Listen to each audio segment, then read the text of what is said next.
The rain hammered against the cracked pavement as Isaiah Brooks locked the rolling door of his garage, unaware that in 60 seconds, a woman worth $3 billion would walk into his life disguised as someone broken down and alone.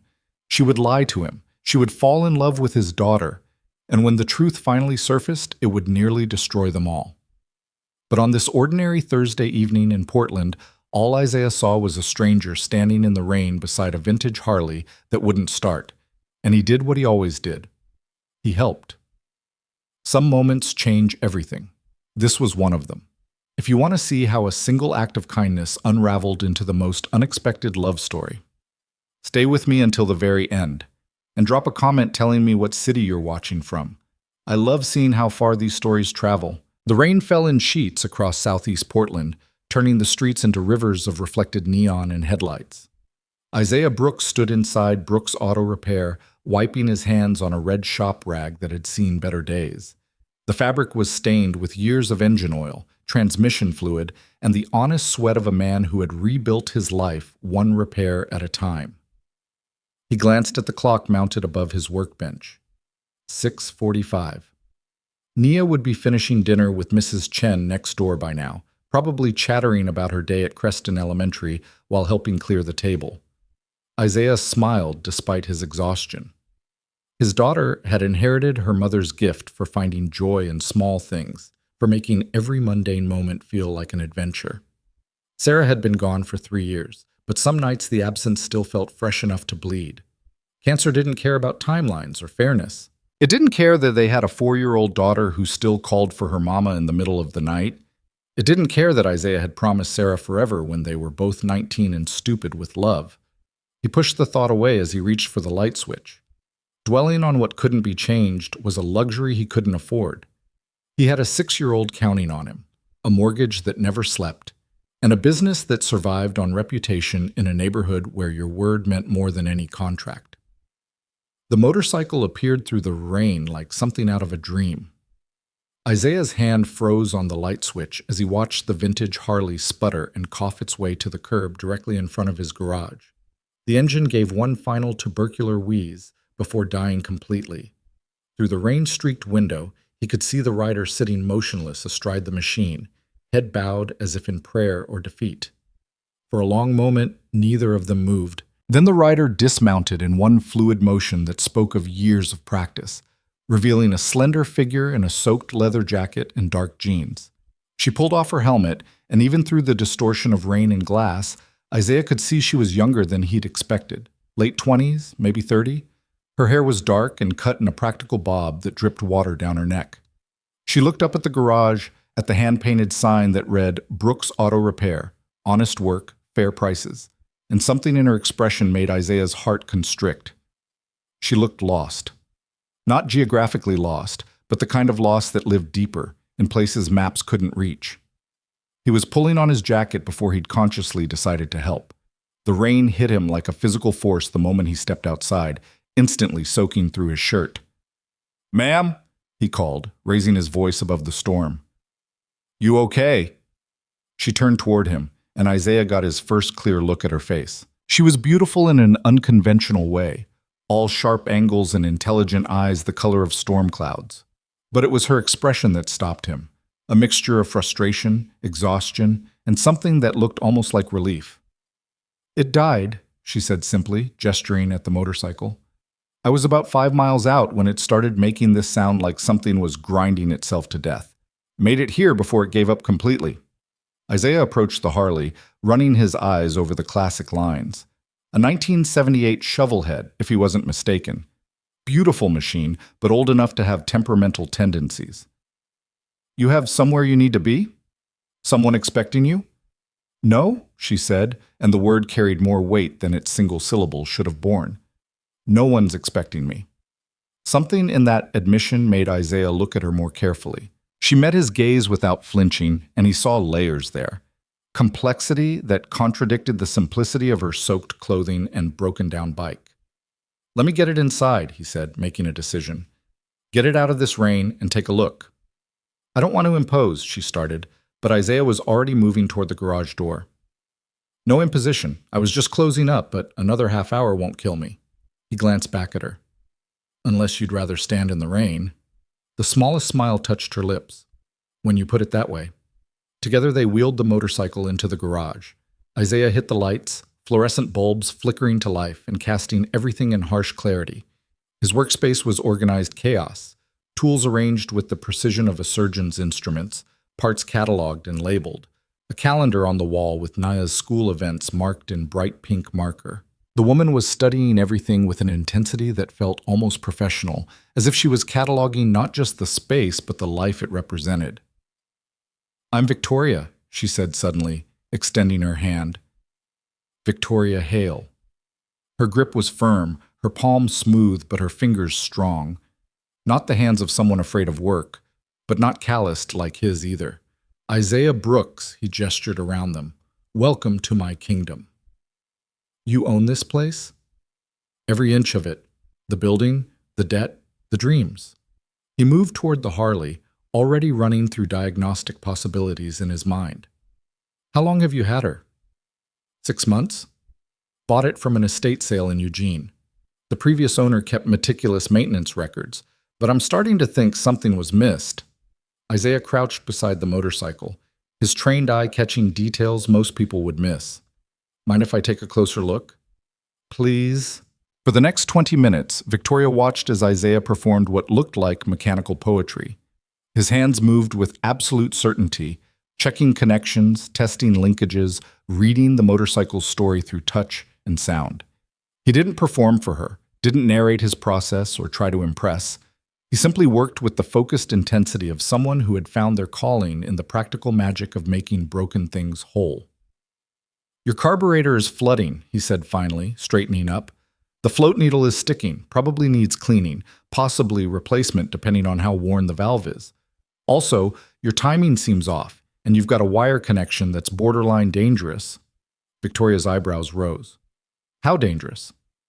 "The kind where if you'd ridden another 20 miles, you might have been stranded somewhere without a convenient garage." He met her eyes. "Or dealing with an electrical fire." "That seems significantly worse than stranded." "Generally, yes." A moment of silence stretched between them, not uncomfortable but charged with something Isaiah couldn't quite name. Victoria seemed to be weighing something, making calculations he couldn't see. "Can you fix it?" she asked finally. "Absolutely, but not tonight. I need to order a couple of parts, clean and test the carburetor properly. Tomorrow afternoon at the earliest, more likely the day after." Isaiah watched her process this information. Most people would have been frustrated, demanding faster service, or already reaching for their phones to call an Uber. Victoria just nodded slowly, as if she'd expected nothing different. "What do I owe you for the diagnosis?" "Nothing. I haven't done anything yet." "You've given me 20 minutes of expert analysis," Victoria countered. "That has value." "Tell you what," Isaiah said, surprising himself with the offer. "You can buy me a cup of coffee someday. We'll call it even." Something shifted in her expression, a wall coming down that he hadn't realized was there. "That seems like a significantly better deal for you than for me." "I make excellent conversation." "Do you?" "My daughter thinks so, though her standards might not be the highest." Victoria's smile reached her eyes this time. "How old?" 6. Going on 35 in wisdom and about 3 in emotional maturity, depending on whether she's had enough sleep. "Single parent?" The question was gentle, but it still landed like a small weight on Isaiah's chest. "Widower. 3 years now." "I'm sorry." The words weren't performative. Victoria said them like she meant them, like she understood that some losses couldn't be wrapped up in platitudes. "That must be incredibly hard." "Some days more than others."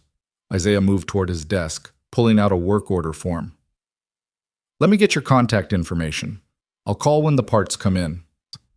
Victoria recited a phone number that Isaiah wrote down carefully. No address, he noticed. No indication of where she was staying or where she'd come from beyond the vague mention of Eugene. "You need a ride somewhere?" he asked as he filed the form. "I can call you a cab." "I saw a motel about 2 blocks back, the Rose something."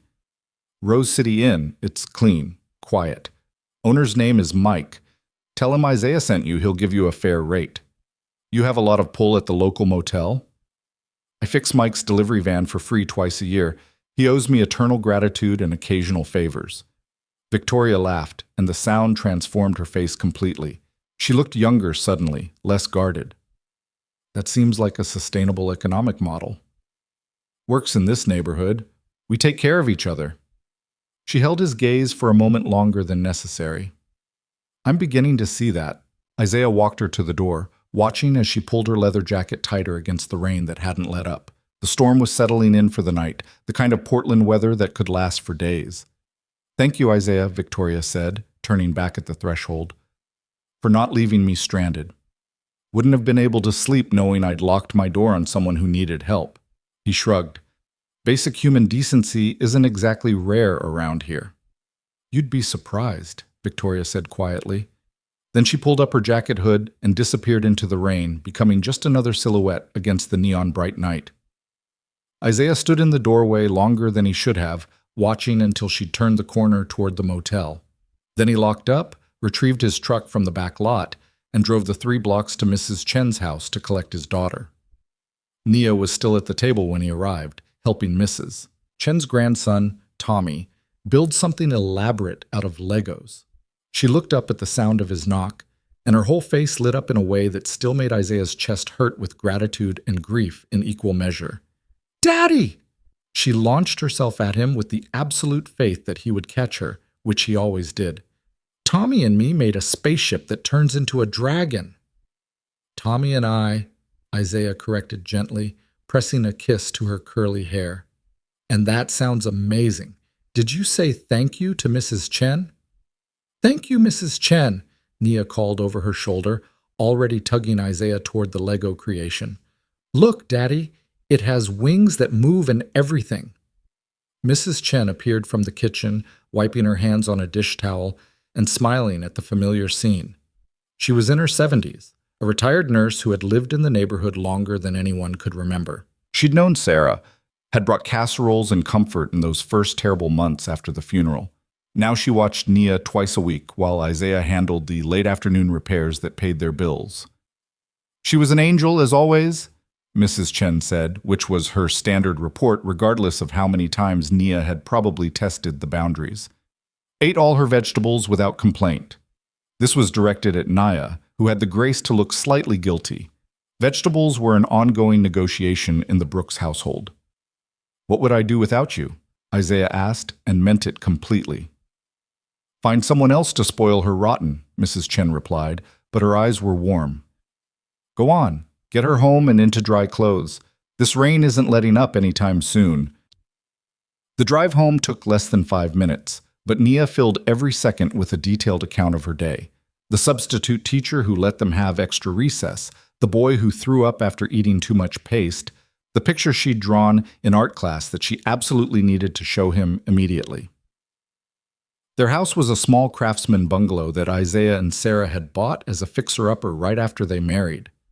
Isaiah had spent years bringing it back to life, learning carpentry and plumbing and electrical work through a combination of YouTube videos and stubborn determination. The front porch still needed work, and the upstairs bathroom had a leak he'd been meaning to address for 6 months. But it was theirs. It held memories in every floorboard, love in every careful repair. Nia ran inside and immediately began excavating her backpack for the promised artwork, while Isaiah started dinner. Grilled cheese and tomato soup, simple and comforting. Through the kitchen window, he could see rain streaming down the glass, turning the street into a watercolor painting of lights and motion. He found himself thinking about Victoria Hale, about the way she'd looked at his garage like she was memorizing it, about the genuine smile when she'd laughed, about the way she'd said, "No one's expecting me," with a loneliness that resonated with something in his own chest. "Daddy?" Nia appeared at his elbow, artwork forgotten, her dark eyes serious. "Are you sad about Mama again?" The question hit him like it always did, unexpected and accurate.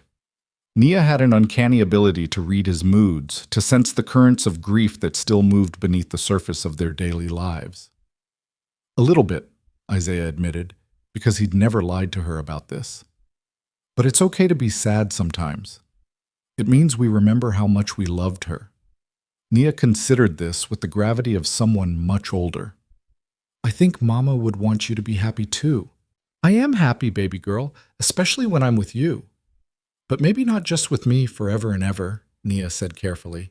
Maybe someday with someone else too. Isaiah set down the spatula and turned to face his daughter fully. Where is this coming from? Tommy says his mom was sad after his dad left, but then she met Jerry, and now she smiles more. I want you to smile more too. The simplicity of it made Isaiah's throat tight. I smile plenty. Sometimes it's your pretend smile, Nia said, demonstrating by stretching her lips into a rictus grin that made Isaiah laugh despite the seriousness of the conversation. Well, that's terrifying. I just mean, I think it would be okay if you liked someone. Mama wouldn't be mad. Isaiah pulled his daughter into a hug, pressing his face into her hair and breathing in the smell of Mrs. Chen's lavender soap and little girl sweat. Thank you for your permission, he said softly. But right now, I'm pretty happy with just you and me. Okay, Nia agreed easily, her attention already shifting. Can we have ice cream after soup? Absolutely not. What if I eat all my soup and half of tomorrow's soup? That's not how time works. The evening progressed with their usual routine. Dinner, bath time, complete with a rubber duck naval battle, 2 chapters of the fantasy novel they were reading together, and then lights out by 8:30. Isaiah sat on the edge of Nia's bed longer than usual, watching her fight sleep with increasingly heavy eyelids. Love you, Daddy, she mumbled, already halfway to dreams. Love you too, baby girl. More than all the stars. That's a lot of love, she whispered, and then she was gone, her breathing evening out into the rhythm of childhood sleep. Isaiah sat in the quiet darkness of his daughter's room and let himself acknowledge what he'd been avoiding all evening. For just a moment, talking to Victoria Hale, he'd felt something other than the comfortable numbness that had been his companion for 3 years. Not attraction exactly, though she was undeniably striking. Something more subtle, interest, curiosity. The faint possibility that the world might contain more than just survival and routine. It felt like a betrayal even as he recognized its inevitability. He was 32 years old. Nia was right. Sarah would have wanted him to be happy, to live fully instead of simply existing. But the gap between knowing that intellectually and feeling it emotionally was wider than any ocean. His phone buzzed in his pocket, pulling him from his thoughts. A text from an unknown number. Made it to the Rose City Inn. Mike says you're a saint who doesn't charge enough for your expertise. Thank you again for tonight. Isaiah stared at the message for a long moment before typing back. Mike exaggerates. Glad you got there safely. I'll text when the parts arrive. The response came almost immediately. I'm counting on it. That coffee offer stands, by the way. Isaiah smiled despite himself, typing one last message before putting the phone away. Noted. Sleep well, Victoria. He didn't examine too closely why he used her full name or why the act of typing it felt significant. Instead, he checked the locks, turned off the lights, and went to bed in the 2 empty room he'd once shared with Sarah. Outside, the rain continued its steady percussion against the roof, washing the city clean and carrying away the ordinary debris of ordinary days. In the morning, the sun would emerge, or it wouldn't. Nia would wake up full of questions and energy. The garage would open, and customers would come with their broken machines and trusting faces. And somewhere in a cheap motel room 2 blocks away, a woman Isaiah didn't really know would wake up to a day that might or might not bring her back into his life. He fell asleep thinking about motorcycle carburetors and the way Victoria had smiled when she laughed. And if somewhere in his dreams Sarah Brooks whispered that it was okay to start living again, he didn't remember it in the morning. The next day arrived with unexpected sunshine, the kind of brilliant northwest light that made everything look newly painted. Isaiah dropped Nia at school, fielded a steady stream of customers at the garage, and was elbow deep in replacing a timing belt when his phone rang just after 2. Brooks Auto Repair. Isaiah? It's Victoria. I hope I'm not interrupting. Just wrestling with a '98 Camry that thinks it's immortal. What can I do for you? There was a pause, and he could almost hear her choosing her words carefully. I know you said the parts wouldn't be in until tomorrow at the earliest, but I was wondering, I'm going a bit crazy sitting in that motel room. Would you mind if I came by the garage? I promise not to be in the way. Isaiah looked around at his organized chaos, trying to see it through a stranger's eyes. It's not exactly exciting here. I like watching people work, and I've never actually seen the inside of a carburetor before. There was something in her voice, not quite loneliness, but something close to it. A need for human connection that Isaiah recognized because he'd felt it himself on countless quiet evenings. Sure, he said. Come on by. Fair warning, though. I might put you to work. I'll consider myself warned. She arrived 45 minutes later, dressed in jeans and a simple gray sweater that somehow looked both casual and expensive. Her hair was still damp, suggesting a recent shower, and she carried 2 large coffee cups from the artisan place 3 blocks over. Peace offering, she said, handing him one. The barista seemed very concerned about getting your order exactly right. Apparently you're particular about your cream-to-coffee ratio. Isaiah laughed, accepting the cup. Jenna likes to pretend she's not keeping detailed psychological profiles on all her regulars. She also asked me if I was your girlfriend and seemed disappointed when I said no. I think she might have been hoping for gossip. Small neighborhood. Everyone knows everyone's business within approximately 48 hours. Must be strange, Victoria said, looking around the garage with that same intense attention she'd shown the night before. Having that kind of community investment in your life. Sometimes invasive, mostly comforting. Isaiah gestured to a stool near his workbench. You can sit there if you want. I'm working on 3 different vehicles today, so feel free to ask questions or just zone out. What are you working on right now? Timing belt replacement, exciting stuff. Can you explain what you're doing? I promise I won't be offended if you use technical terms. So Isaiah found himself narrating his work, explaining the intricate dance of engine components, the way timing needed to be precise or everything fell apart. Victoria listened with genuine interest, asking intelligent questions that suggested she understood mechanical principles, even if she'd never applied them to motorcycles. The afternoon slipped by with surprising ease. Victoria fetched tools when asked, held flashlights at the right angle, and proved to have steady hands when Isaiah needed an extra pair. They fell into a rhythm that felt practiced despite being completely new, the kind of comfortable working silence that usually took years to develop. You're good at this, Isaiah observed, as she handed him exactly the right socket wrench without being asked. I'm good at reading patterns, Victoria replied, and you have a very organized system. Organized chaos, Sarah used to call it. She said I thought in 3 dimensions and expected everyone else to follow. It was the first time he'd mentioned his wife unprompted, and Victoria didn't flinch or offer condolences. She just nodded as if she understood that some people lived on in the small habits they'd named. How did you 2 meet? She asked after a moment. High school. She was a junior, I was a senior. I was working on my first car in the school parking lot, and she came over to ask what I was doing. Ended up spending 3 hours helping me replace a carburetor. She knew about cars? Not even a little bit. But she was curious about everything, and she had this way of making you believe that whatever you were passionate about was the most fascinating thing in the world. Isaiah smiled at the memory. We were married a year after I graduated. Everyone said we were too young, too naive. Maybe we were, but we were happy. That's worth more than caution sometimes, Victoria said quietly. You sound like you're speaking from experience. I've spent my life being cautious. I'm beginning to think I might have missed some important things along the way. Before Isaiah could respond, the bell above the door chimed and Nia burst in like a small hurricane, still wearing her school backpack and carrying a paper turkey she'd clearly made in class. Daddy, look what we made! It's for Thanksgiving and… She stopped abruptly, noticing Victoria for the first time. Oh, hello. Nia, this is Victoria. She's a customer whose motorcycle I'm fixing. Victoria, this is my daughter Nia. Hi, Nia, Victoria said, and her whole demeanor shifted. The guardedness Isaiah had sensed underneath her calm exterior softened completely. That's a beautiful turkey. Nia approached cautiously, the way she always did with new people. I made the feathers out of construction paper. We're supposed to write things we're thankful for on each one.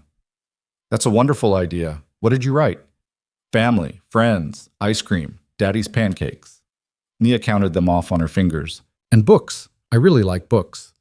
Me too, Victoria said seriously. What are you reading right now? And just like that, the floodgates opened. Nia launched into an enthusiastic description of their current bedtime novel, complete with dramatic reenactments of her favorite scenes. Victoria listened with the same focused attention she'd given Isaiah's work explanations, asking questions that showed she was genuinely following the complex plot. Isaiah watched them, something warm and complicated blooming in his chest. Sarah had always been the social one, the person who could talk to anyone. Nia had inherited that gift, but she'd also inherited Sarah's intuition about people. She only opened up like this with people she instinctively trusted. Nia, honey, let Victoria breathe, he interjected finally. I'm sure she didn't come here to get the complete plot summary of a 7-book fantasy series. Actually, I'm completely invested now, Victoria said, smiling. I need to know if the Dragon Princess reclaims her kingdom. She does, but not until book 5, and there's this whole thing with the Shadow Army and the betrayal and… How about this? Victoria interrupted gently. Why don't you tell me the rest while you and your dad finish up here? I promise to listen to every word. The next hour passed in a blur of work and storytelling. Victoria sat with Nia, giving her complete attention while also somehow anticipating when Isaiah needed another set of hands. It was a delicate balance, being present for both of them, and she managed it with a grace that seemed entirely natural. When Isaiah finally finished for the day and started cleaning up, Nia was showing Victoria her entire backpack collection of treasures, interesting rocks, a broken watch she was convinced she could fix, 3 different friendship bracelets, and a drawing of what she insisted was a scientifically accurate dinosaur. Nia, pack up your stuff. We need to let Victoria get back to her motel. Actually, Victoria said, and then hesitated. I don't suppose you two have dinner plans? The question hung in the air, weighted with possibility. We were probably just going to do spaghetti at home, Isaiah said carefully, trying to read her intention. Nothing fancy. Could I buy you dinner instead? As a thank you for fixing my bike and letting me hang around your garage all afternoon? You don't need to thank me for… I want to, Victoria interrupted. And I promise I'm not trying to intrude on family time. But I'd really like to spend a little more time with both of you, if that's okay. Nia was already bouncing with excitement. Can we, Daddy? Please? There's that place with the good breadsticks. Isaiah looked at his daughter's hopeful face, then at Victoria's carefully neutral expression that didn't quite hide something softer underneath. He thought about his empty house and the spaghetti he'd made 100 times before. He thought about the way the afternoon had felt easy instead of awkward, how Victoria had fit into their rhythm like she'd been there all along. The place with the good breadsticks it is, he said, and tried not to notice how Victoria's whole face lit up with relief and something that looked almost like joy. They took Isaiah's truck, with Nia in her booster seat chattering nonstop about everything and nothing, filling the spaces with her bright commentary on the world. Victoria sat in the passenger seat, occasionally catching Isaiah's eye and smiling at Nia's observations about the relative merits of different cloud shapes. The restaurant was a local Italian place that had been serving the neighborhood for 30 years. The owner, Marco, greeted Isaiah and Nia like family, then turned his speculative gaze on Victoria with barely concealed curiosity. A friend, Isaiah said before Marco could ask. Victoria, this is Marco. He makes the best marinara in Portland. Second best, Marco corrected. My grandmother in Napoli, she still has me beat, but I'm working on it. He led them to a booth in the back, the same one Isaiah and Nia always took. The usual for you two? Please. Victoria? She scanned the menu quickly, then ordered with the confidence of someone who knew what she wanted. When Marco left, she leaned back against the vinyl and let out a long breath. This is nice, she said simply. Thank you for letting me crash your evening. You're not crashing, Nia informed her seriously. Crashing is when someone comes uninvited. You're invited, so you're a guest. That's what Daddy says. Your daughter is very wise. She has her moments. Isaiah took a sip of water, trying to figure out how to navigate this strange new territory. So, Victoria, what brings you to Portland? Besides a motorcycle that likes to die dramatically in the rain? Something shuddered in her expression, so quickly that if Isaiah hadn't been watching carefully, he might have missed it. Just taking some time to figure things out. I've been working pretty intensively for years, and I realized I couldn't remember the last time I just stopped and breathed. What kind of work? Tech sector. It's not very interesting. The deflection was smooth but obvious. Isaiah filed away the information, sensing boundaries he shouldn't push. Well, Portland's a good place for figuring things out. Lots of breathing room. Dinner arrived and the conversation shifted to safer topics. Nia's opinions on various subjects. Marco's ongoing war with the health inspector who insisted his grandmother's recipes needed nutritional labels. The best places to see fall colors in the city. Victoria asked questions that drew Nia out, showing genuine interest in a 6-year-old's worldview without condescension. Isaiah watched her with his daughter and felt something in his chest crack open just slightly, letting in light he hadn't realized he'd been blocking. As they were finishing dessert, tiramisu that Nia insisted was even better than Mrs. Chen's dumplings, which was high praise. Victoria's phone buzzed insistently. She glanced at it, and Isaiah saw her expression close off completely. "I'm sorry," she said, standing abruptly. "I need to take this. I'll just be a minute." She was gone before Isaiah could respond, stepping outside into the cool evening air. Through the window he could see her pacing, one hand pressed to her ear, her entire body language shifting into something harder, more businesslike. "Is Victoria okay?" Nia asked, concerned. "I think so, baby. Sometimes grown-ups have to deal with work stuff even when they don't want to." But when Victoria returned 5 minutes later, the warmth from earlier had dimmed. She smiled, but it didn't reach her eyes. "Everything all right?" Isaiah asked.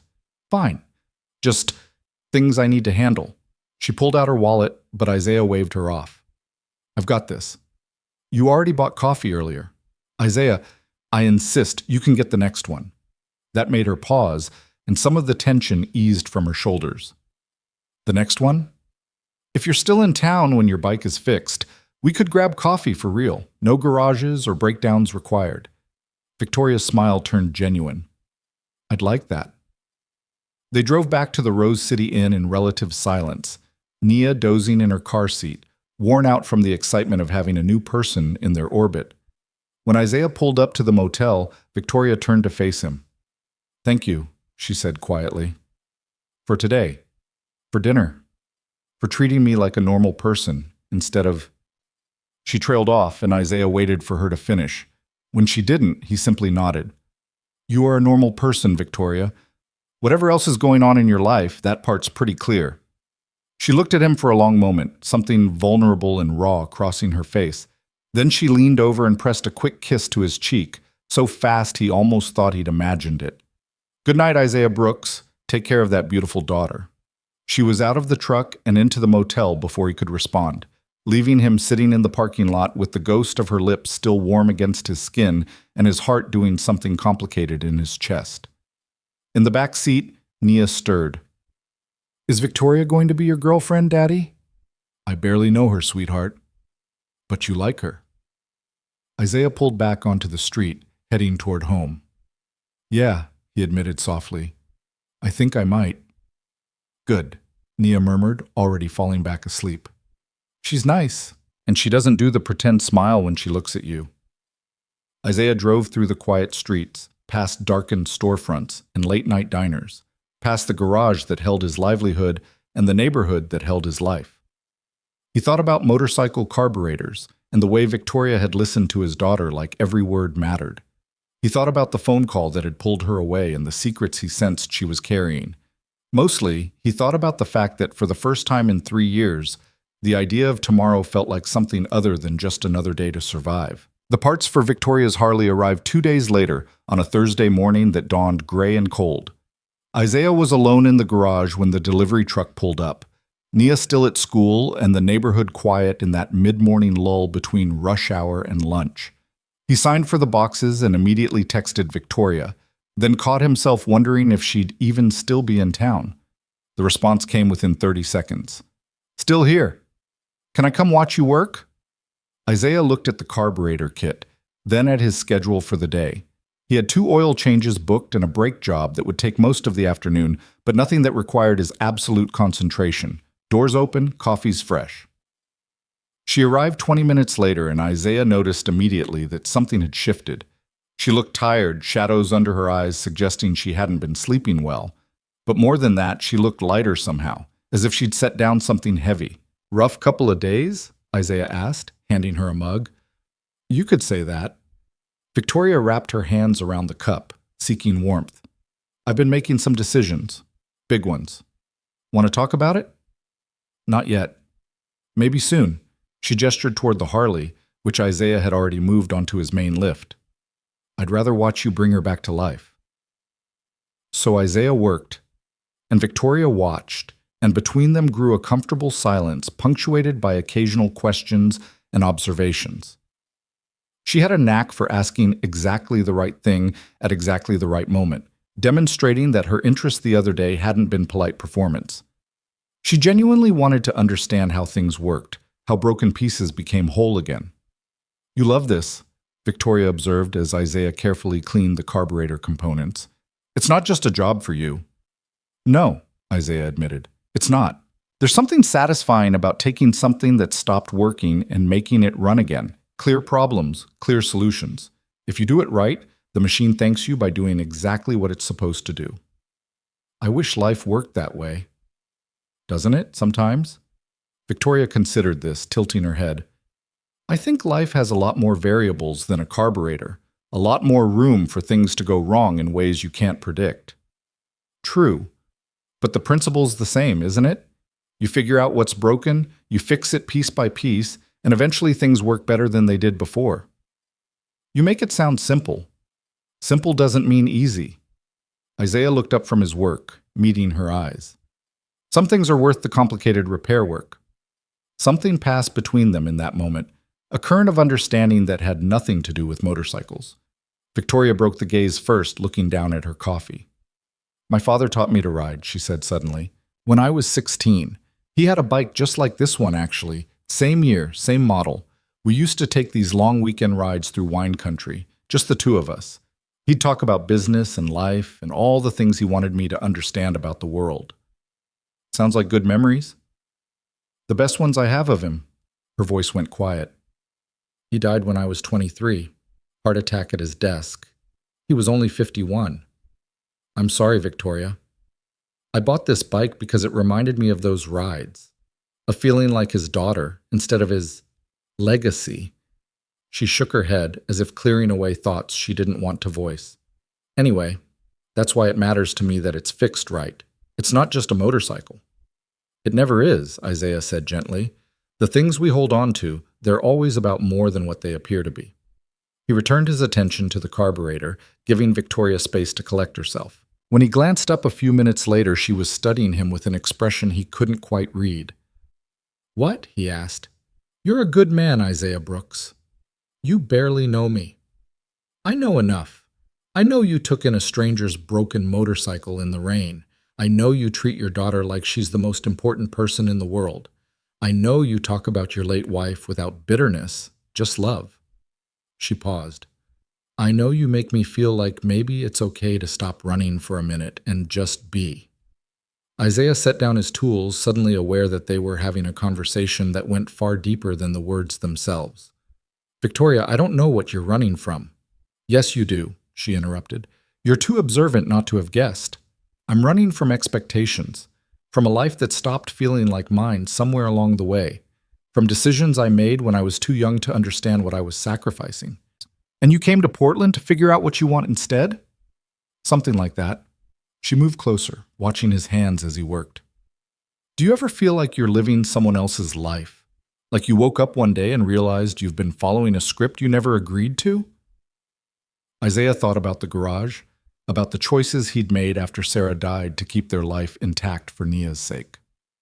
"I think we all have moments where we wonder if we're on the right path, but I also think that paths can change. You're not locked into anything. Even when thousands of people depend on the choices you make?" The question was too specific to be hypothetical, and Isaiah filed it away alongside all the other pieces of Victoria's puzzle that didn't quite fit together. "Especially then," he said, "because if you're making choices from a place of resentment or exhaustion, you're not helping anyone, least of all yourself." Victoria was quiet for a long time, and when she spoke again, her voice was barely above a whisper. What if I told you I'm not who you think I am? I'd say, I don't really think you're anyone except the person standing in front of me right now. The rest is just details. Some pretty significant details. Are you married? No. A criminal on the run? No. She laughed despite herself. Then the rest we can figure out as we go. Isaiah went back to reassembling the carburetor, his hands steady and sure. Unless you're planning to disappear once I fix your bike, then I guess the details don't matter much anyway. Would it matter to you if I disappeared? Isaiah paused, considering the question seriously. 2 weeks ago, he would have said no. 2 weeks ago, a stranger's comings and goings wouldn't have registered on his emotional radar at all. But 2 weeks ago felt like a different lifetime. Yeah, he said finally, it would matter. The admission hung in the air between them, honest and vulnerable.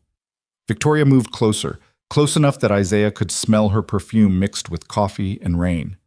Isaiah! The bell above the door chimed, shattering the moment. Mrs. Chen bustled in with Nia in tow, both of them laughing about something. Nia spotted Victoria immediately and broke into a run. Victoria, you're here! Are you staying for dinner again?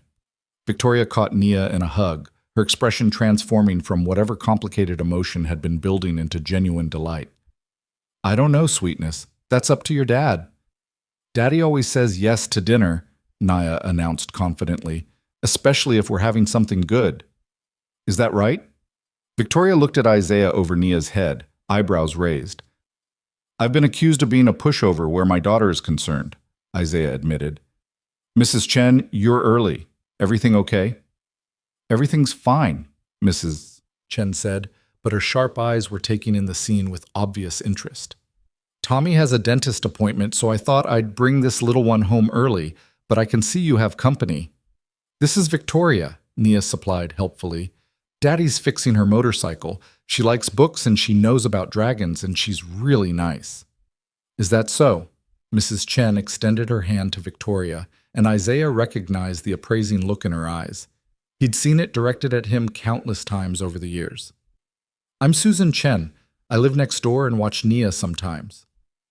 It's wonderful to meet you, Victoria said, shaking her hand with perfect composure despite being so clearly evaluated. Nia's told me wonderful things about you. Apparently your dumplings are legendary. She flatters me, but yes, they are quite good. Mrs. Chen's expression softened slightly. You're the one with the Harley out front? 78 Shovelhead. You know motorcycles? My late husband collected them. Had 7 at one point, drove me crazy with all the tinkering. Mrs. Chen smiled at the memory. That's a good bike you have, temperamental but loyal. Like most worthwhile things, Victoria replied, and Isaiah saw Mrs. Chen's approval register. Indeed. Well, I'll leave you all to it. Isaiah, I brought some of that soup Nia likes. It's in your refrigerator. Mrs. Chen headed for the door, then paused. Victoria, you should come to dinner at my house sometime. I'd like to hear more about those dragon stories Nia mentioned. After she left, Nia tugged on Victoria's hand. Can you stay? Please? We could make tacos. Daddy makes really good tacos. Victoria looked at Isaiah, clearly torn. I don't want to impose again. You're not imposing if we're inviting you. Isaiah wiped his hands on a rag, making a decision. Besides, I'm almost done with your bike. Done. Might as well stick around to test it out. The afternoon blurred into evening with the easy rhythm they'd found before. Isaiah finished the carburetor installation and timing adjustment while Nia showed Victoria her collection of library books and explained in elaborate detail the difference between various types of dragons. Victoria listened with the same focused attention she'd given everything else, asking questions that made Nia light up with pride. When Isaiah finally test-started the Harley, the engine caught immediately and settled into a smooth, powerful rumble. Victoria's face transformed with joy. She sounds perfect, she breathed, running her hand along the chrome. Like she did when I first bought her. Take her for a spin around the block, Isaiah suggested. Make sure everything feels right. Victoria straddled the bike, and Isaiah was struck again by how natural she looked on it, how the machine seemed to become an extension of her body. She caught him watching and smiled before pulling on her helmet and kicking the stand up. She was gone for 10 minutes, long enough that Isaiah started to worry. But then the Harley's distinctive sound announced her return, and she pulled up to the garage with a grin that made her look 10 years younger. "Perfect," she announced, killing the engine. "Absolutely perfect. What do I owe you?" Isaiah pulled out an invoice he'd already prepared, listing the parts and labor at his standard rates. Victoria looked at it for a long moment, then pulled out her wallet and extracted several crisp $100 bills. "This is too much," Isaiah protested. "It's exactly right. You had to order rush parts. You fit me into your schedule, and you did exceptional work." She pressed the money into his hand. "Please, let me pay you what your expertise is worth." Isaiah wanted to argue, but he recognized the importance of letting her do this, of maintaining the professional boundary that kept their interaction balanced. "Thank you. I'll get you a receipt. Keep the change. Consider it a tip for the coffee and conversation." As Isaiah filled out the receipt, Naya reappeared from where she'd been organizing tools. "So Victoria can stay for tacos now, right? Since the motorcycle is fixed?" "If she wants to," Isaiah said carefully, not wanting to assume. Victoria crouched down to Nia's level. "I would love to stay for tacos, but I need to ask you something first, okay?" "Okay?" "How would you feel if I stuck around Portland for a little while longer? Not forever maybe, but longer than just tonight?" Nia's eyes went wide. "Really? You'd stay?" "If it's okay with you and your dad, I've been thinking about taking some time away from work, and I really like it here. I like the neighborhood and the people, and," she glanced at Isaiah, "and I'd like to get to know you both better." "Yes!" Nia threw her arms around Victoria's neck. "You can come to my school play, and we can go to the park, and Daddy can teach you how to fix more things."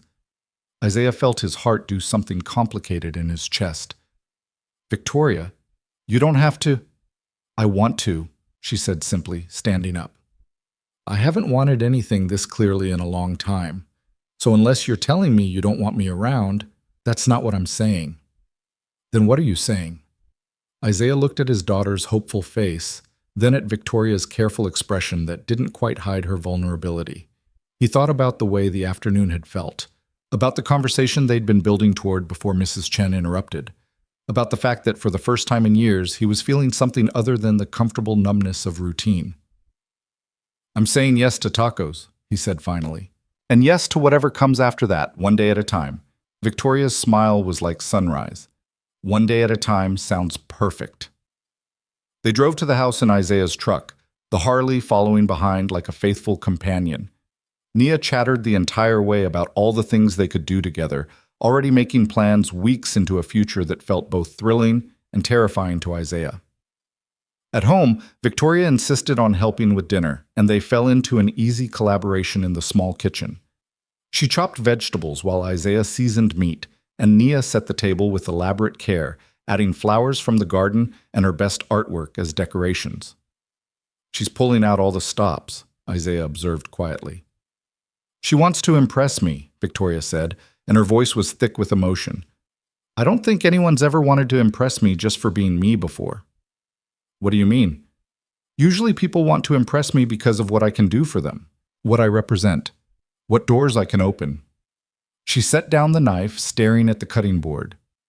"Nia just wants me to like her for who she is. It's really something." "She sees you clearly," Isaiah said. "Kids have a gift for that. They don't care about pretense or status.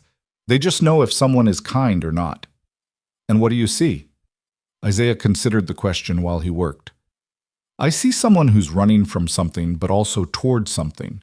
I see someone who's lonely, even though I'd bet you're surrounded by people most of the time.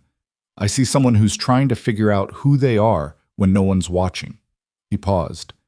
"And I see someone who makes my daughter laugh, and who seems to fit into our life, like she's always been part of it." Victoria was quiet for so long that Isaiah thought he might have said too much, but then she reached out and took his hand, squeezing once before letting go. "Thank you," she whispered. Dinner was chaotic and perfect. Nia told elaborate stories about her day. Victoria shared carefully edited tales from her travels, and Isaiah found himself laughing more than he had in months. When Nia started nodding off into her plate around 7:30, Victoria helped carry her upstairs for bath time. I should probably go, Victoria said as Isaiah tucked Nia into bed. Let you two have your routine.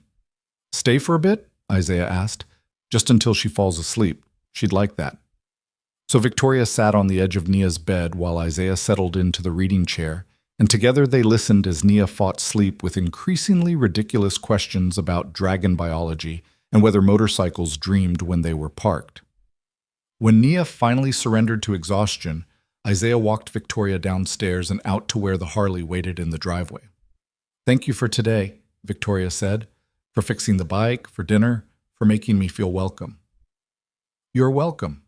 Anytime. Isaiah, I need to tell you something. Victoria took a breath, and Isaiah could see her gathering courage. I'm not going to be able to hide who I am forever. Eventually, you're going to find out, and I don't want you to think I was deliberately lying to you. So tell me now. I will, soon. I just need a little more time to figure out how. She pulled on her helmet, hiding her expression. Is that okay? Isaiah thought about pushing, about demanding honesty right now, but he recognized the look in her eyes. Fear. Not of him, but of losing something precious before it had a chance to fully form. Take your time, he said. But Victoria, whatever it is, it's not going to change the fact that you're good with my daughter and you make me laugh and you fit. So don't torture yourself thinking it's going to be some kind of deal breaker. You don't know that. I know you. That's enough. Victoria stared at him for a long moment, then lifted her visor and leaned in, pressing a soft kiss to his lips.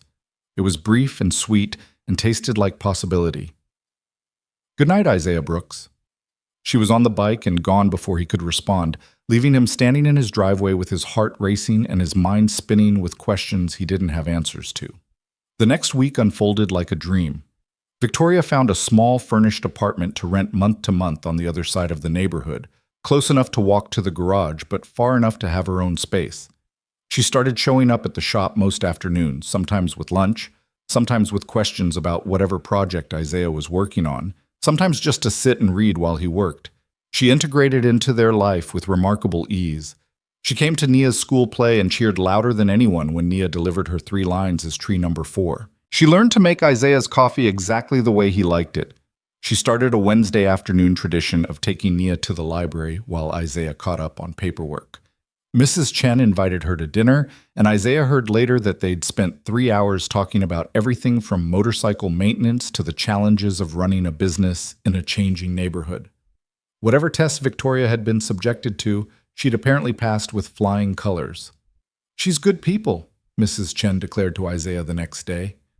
A little guarded, maybe, but good heart. Nia adores her. I know. And you? Isaiah looked at his neighbor, at the woman who'd been one of his anchors through the worst time of his life. Yeah, he admitted, me too. Then why do you look worried? Because she's hiding something big, and I don't know if I should push or just wait for her to tell me. Mrs. Chen considered this, her wise eyes seeing more than Isaiah was comfortable with. Sometimes people need to tell their stories in their own time, and sometimes they need to be asked directly because they're too afraid to volunteer. You'll know which one Victoria needs when the moment comes. But the moment didn't come. Days turned into 2 weeks, and Victoria became part of the fabric of their lives so seamlessly that Isaiah sometimes forgot there had been a before.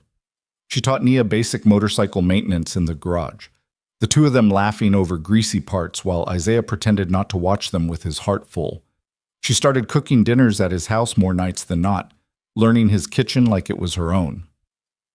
On a rainy Sunday afternoon, they took Nia to the Science Museum and spent 4 hours exploring exhibits about space and dinosaurs and the human body. Victoria held Nia's hand through the earthquake simulator and bought her a stuffed triceratops in the gift shop and looked so naturally like part of their family that an older couple stopped them to comment on what a beautiful daughter they had. Neither Victoria nor Isaiah corrected them. That night, after Nia was asleep, they sat on Isaiah's couch with mugs of tea and the comfortable silence of people who'd learned each other's rhythms. I need to go back, Victoria said suddenly. Not permanently, just for a few days. There are things I need to handle, decisions I need to make official. Isaiah felt his stomach drop, but kept his voice steady. Okay, when? Tomorrow. I've been putting it off, but I can't anymore. People are starting to make choices without my input, and I need to at least guide some of those decisions before they become permanent. People at your work? Something like that. Victoria set down her mug, turning to face him fully. When I come back, I'm going to tell you everything. No more deflections or partial truths. You deserve honesty, and I've been too afraid to give it to you. Afraid of what? Afraid that you'll see me differently. That this, she gestured between them, will change once you know who I really am outside of Portland. Isaiah reached out and took her hand, lacing their fingers together. Victoria, I've watched you help a 6-year-old build a blanket fort. I've seen you elbow deep in motorcycle grease because you wanted to understand how carburetors work. I've listened to you read bedtime stories with silly voices and watched you cry at Nia's school play. That's who you are. Everything else is just context. You say that now. I'll say it later too. He squeezed her hand. Go handle your business. Come back when you can. We'll be here. Victoria's eyes were bright with unshed tears. Promise? Promise. She leaned in and kissed him, and this time it wasn't brief or sweet. It was deep and desperate and full of all the things neither of them had been brave enough to say out loud. When they finally broke apart, both breathing hard, Victoria rested her forehead against his. I'm falling in love with you, she whispered. With both of you. And it terrifies me. Yeah, Isaiah replied, his heart thundering in his chest. Me too. They sat like that for a long time, holding each other in the quiet house, knowing that whatever came next would change everything but unable to stop the momentum of what they'd already built. Victoria left early the next morning, kissing a sleepy Nia goodbye and promising to bring her something special when she returned. She hugged Isaiah in the driveway, holding on longer than necessary. A few days, she said, a week at most. We'll be here, Isaiah repeated. He watched her ride away on the Harley, the morning sun catching on chrome, and wondered if he'd just made the biggest mistake of his life, or the bravest choice. Nia appeared at his side, slipping her small hand into his. She's coming back, right, Daddy? She said she would. But you're worried. Isaiah looked down at his too perceptive daughter. A little bit, yeah. It's okay to be worried, Nia said wisely. It means you care about her, and she cares about us too. I can tell. How can you tell? Because she does her real smile when she looks at us, the one that makes her eyes all crinkly. Nia squeezed his hand. She'll come back. I know it. Isaiah wanted to share his daughter's certainty, but as the sound of the Harley faded into the distance, he couldn't shake the feeling that when Victoria returned, everything was going to change in ways he couldn't predict or control. The garage felt emptier without Victoria's presence over the next few days. Isaiah found himself looking up every time the bell rang, hoping to see her walk through the door. Nia asked about her constantly, counting down the days until she was supposed to return. On the 4th day, Isaiah's phone rang with an unknown number. His heart leaped, thinking it might be Victoria, but the voice on the other end was male and professional. Is this Isaiah Brooks? Speaking. Mr. Brooks, my name is Richard Chen. I'm an attorney with Morrison and Associates in San Francisco. I'm calling on behalf of Victoria Hale regarding a matter of some urgency. Isaiah's blood went cold. Is she okay? Was there an accident? No, nothing like that. Ms. Hale is fine physically, but there's been a situation that requires her to remain in California longer than anticipated. She asked me to contact you directly to explain and to assure you that she intends to return to Portland as soon as circumstances allow. What kind of situation? There was a pause, and Isaiah could hear papers rustling. I'm not at liberty to discuss the details, Mr. Brooks. But Mrs. Hallie wanted you to know that she's thinking of you and Naya, and that she'll call as soon as she's able to speak freely. The formality of it all set off alarm bells. Is she in some kind of trouble? I really can't say more than I already have, but she did want me to tell you something specific. More rustling. She said to tell you that she's sorry, that the real smile is still there, and that she's not running, she's fighting to come back. The line went dead before Isaiah could ask any more questions. He stood in his garage, staring at the phone, trying to piece together what was happening. An attorney calling on Victoria's behalf, unable to speak freely, talking about situations and circumstances like he was reading from a legal script. Mrs. Chen found him 20 minutes later, still standing in the same spot. Isaiah? You okay? You look like you've seen a ghost. Victoria's not coming back, not yet anyway, maybe not at all. He repeated the conversation, watching Mrs. Chen's expression shift from concern to thoughtful consideration. Well, she said finally, sounds like our Victoria has a more complicated life than we realized. I need to know what's going on, Susan. I need to know what I'm dealing with. Then maybe it's time to find out. Mrs. Chen pulled out her own phone, typing rapidly. My grandson Tommy is good with computers, very good. If there's information about Victoria Hale out there, he can find it. I don't want to invade her privacy. She's been in your life and Nia's life for weeks now. You deserve to know who you're letting into your family. Mrs. Chen's fingers flew over her screen. Besides, if it's public information, it's not invasion, it's just research. The search results came back within seconds, and Mrs. Chen's sharp intake of breath told Isaiah everything he needed to know before she even turned the screen toward him. Oh, she said softly. Oh my.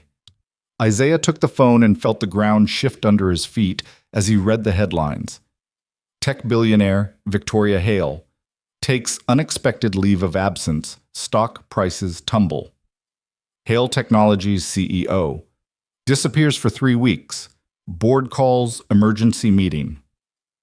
Victoria Hale, 29, youngest female billionaire in tech, goes dark amid succession concerns. There were photos. Victoria in expensive suits at conference podiums, Victoria shaking hands with politicians and celebrities, Victoria on the cover of business magazines looking powerful and distant and nothing like the woman who'd sat in his garage learning about carburetors. She's a billionaire, Isaiah said numbly. She's a CEO of a massive tech company, and she's been hiding here in my neighborhood like she was nobody. Not nobody, Mrs. Chen corrected gently. Just herself. Maybe that's what she was looking for. Isaiah scrolled through article after article, learning about the company Victoria had built from nothing, about her father's legacy that she'd expanded into an empire, about the pressures and expectations that surrounded her every move. He read about hostile board members and acquisition attempts and the weight of thousands of employees depending on her decisions. And he understood, finally, why she'd been so afraid to tell him. Why she'd needed this time to be just Victoria, not Victoria Hale, tech CEO and billionaire. Why she'd look so relieved every time he treated her like an ordinary person instead of a public figure. What are you going to do? Mrs. Chen asked. Isaiah thought about Nia's absolute certainty that Victoria would come back, about the real smile that made her eyes crinkly, about the way she'd whispered that she was falling in love with them and how terrified she'd looked admitting it. I'm going to wait, he said finally. And when she comes back, we're going to talk, really talk. No more secrets, no more hiding, but I'm not going to chase her down or demand explanations through lawyers. If she wants this, wants us, she'll come back on her own. And if she doesn't, then at least Nia and I will know we were worth fighting for, or we weren't. Isaiah handed back the phone, his heart heavy, but his resolve firm. But I think she will, Susan. I think underneath all that power and money, she's just someone looking for a place to belong. And she belongs here. Mrs. Chen pulled him into a hug, something she rarely did. You're a good man, Isaiah Brooks. Sarah would be proud of the way you're handling this. Sarah would probably tell me I'm being an idiot for not running the other direction. Sarah would tell you to follow your heart, which is exactly what you're doing. That night, Isaiah sat Nia down and told her a carefully edited version of the truth. Victoria was dealing with work things that were taking longer than expected.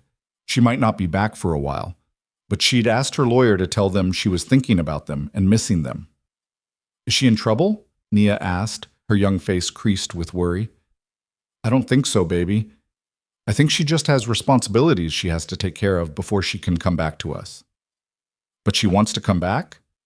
She said she's fighting to. That's got to count for something. Nia thought about this seriously. Okay, then we'll wait. But Daddy, can we make her a welcome home present for when she does come back? So she knows we waited for her? Isaiah felt his throat tighten. Yeah, sweetheart. I think that's a perfect idea. They spent the evening working on a card together, Nia drawing elaborate pictures of motorcycles and dragons while Isaiah wrote a simple message inside. We're here when you're ready, no pressure, no expectations. Just us, waiting to hear your story. Isaiah and Nia. He sealed it in an envelope and put it on the mantle, a promise and a hope made physical. And then he went to bed in his too-empty house and tried not to think about how quickly he'd let himself believe in the possibility of not being alone anymore. The days stretched into a week, then 10 days, then 2 full weeks without a word from Victoria beyond that single cryptic message delivered through her attorney. Isaiah threw himself into work with an intensity that worried Mrs. Chen, taking on extra jobs and staying at the garage until well past dark. Nia grew quieter, her usual cheerfulness dimmed by an absence she was too young to fully understand but old enough to feel deeply. On the 15th day, Isaiah was underneath a Honda Civic diagnosing a transmission leak when his phone rang. He almost didn't answer, grease-covered and frustrated, but something made him reach for it. The number was blocked. Brooks Auto Repair. Isaiah. Victoria's voice was rough, like she'd been crying or hadn't slept in days. Maybe both. I'm so sorry. I'm so sorry I haven't called. I wanted to, but they kept saying it would complicate things legally, and I just... Breathe, Isaiah interrupted, sitting up so fast he nearly cracked his head on the undercarriage. Victoria, slow down. Are you okay? No, yes. I don't know. A shaky breath. Did Richard call you? My lawyer? He did. Very cryptic conversation about situations and circumstances. I'll bet. A bitter laugh. Isaiah, I need to tell you something, and I need you to just listen until I'm done, okay? Because if you interrupt, I might lose my nerve. Isaiah wiped his hands on a rag, his heart pounding. I'm listening. My name is Victoria Hale. I'm 29 years old, and I'm the CEO of Hale Technologies, a company my father started that I've been running since I was 23. We do artificial intelligence and machine learning. We're valued at somewhere around $8 billion, and I employ just under 3,000 people across 6 countries. The words came out in a rush, like she was ripping off a bandage. I came to Portland because I was having a breakdown. Not a dramatic one, not the kind anyone could see, but the slow kind where you wake up one day and realize you haven't made a single choice for yourself in 6 years. Every decision has been about stockholders or board members or market share, and I couldn't remember the last time I'd done something just because I wanted to. Isaiah stayed silent, letting her talk. So I took my father's motorcycle and I left. No security detail, no assistant, no plan, just me and the open road and the desperate hope that somewhere out there I could remember who Victoria Hale was supposed to be before she became a brand and a stock ticker and a leadership case study. Her voice cracked.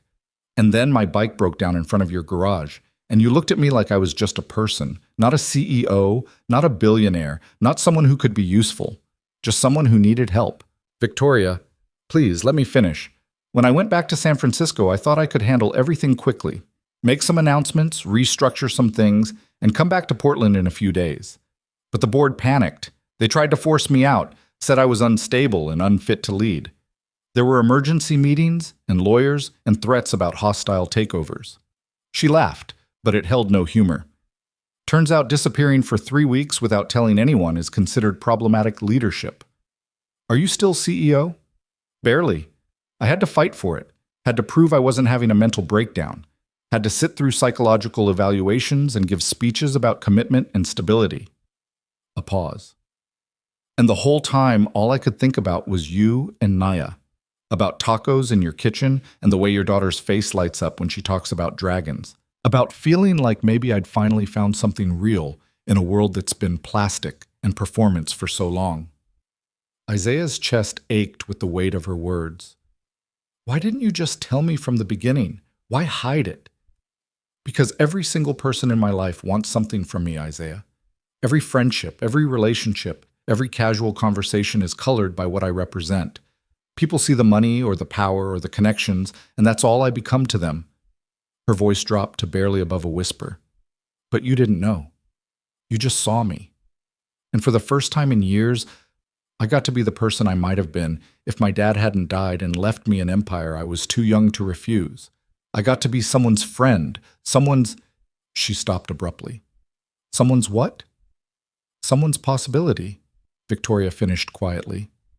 Someone you might choose just because you wanted to, not because of what I could offer you. Isaiah closed his eyes, thinking about the past 2 weeks. About the articles he'd read describing Victoria's ruthless business acumen, her strategic brilliance, the way she'd transformed her father's modest software company into a tech giant. About the photos of her at charity galas and product launches, always impeccably dressed and composed. About how none of it matched the woman who'd sat in his garage learning about carburetors with motor oil on her hands. I already knew, he said finally. What? About who you are, what you do. Mrs. Chen looked you up after your lawyer called. There are approximately 5,000 articles about you online, most of them with photos. The silence on the other end was absolute. And you didn't say anything? Didn't call me out on it? Victoria's voice was small, uncertain. What was I supposed to say? Hey, I know you're secretly a billionaire. Want to talk about it? Isaiah shook his head even though she couldn't see it. You were going to tell me when you were ready. And honestly, Victoria, it doesn't change anything that matters. How can you say that? I lied to you. I let you and Nia get attached to someone who doesn't even really exist. That's bullshit, and you know it. Isaiah's voice was sharp now, cut with frustration, and something deeper. The woman who taught my daughter about motorcycles exists. The woman who cried at an elementary school play exists. The woman who told me she was falling in love with us exists. She's just also a CEO who happens to have more money than I'll see in 10 lifetimes. Those things aren't mutually exclusive. You don't understand the complications, Isaiah. The media attention, the security concerns, the constant scrutiny. If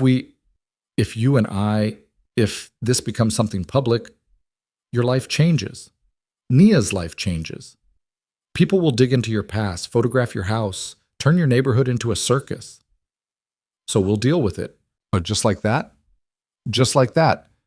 Isaiah stood up, walking out of the garage into the afternoon sun. Victoria, I've been a single dad for 3 years.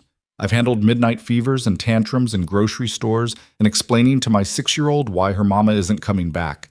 I think I can handle some photographers and nosy reporters. This is different. How? Because you have a choice. You can walk away right now, keep your quiet life, protect Naya from all of this. You don't have to sign up for the chaos that comes with being connected to me. Isaiah thought about the card on his mantle, about Nia's absolute certainty that Victoria would come back, about the way his house had felt less empty with Victoria in it, how the future had seemed less like an endless march of identical days and more like something that might hold unexpected joy. Here's what I know, he said carefully. I know that Nia asks about you every single day.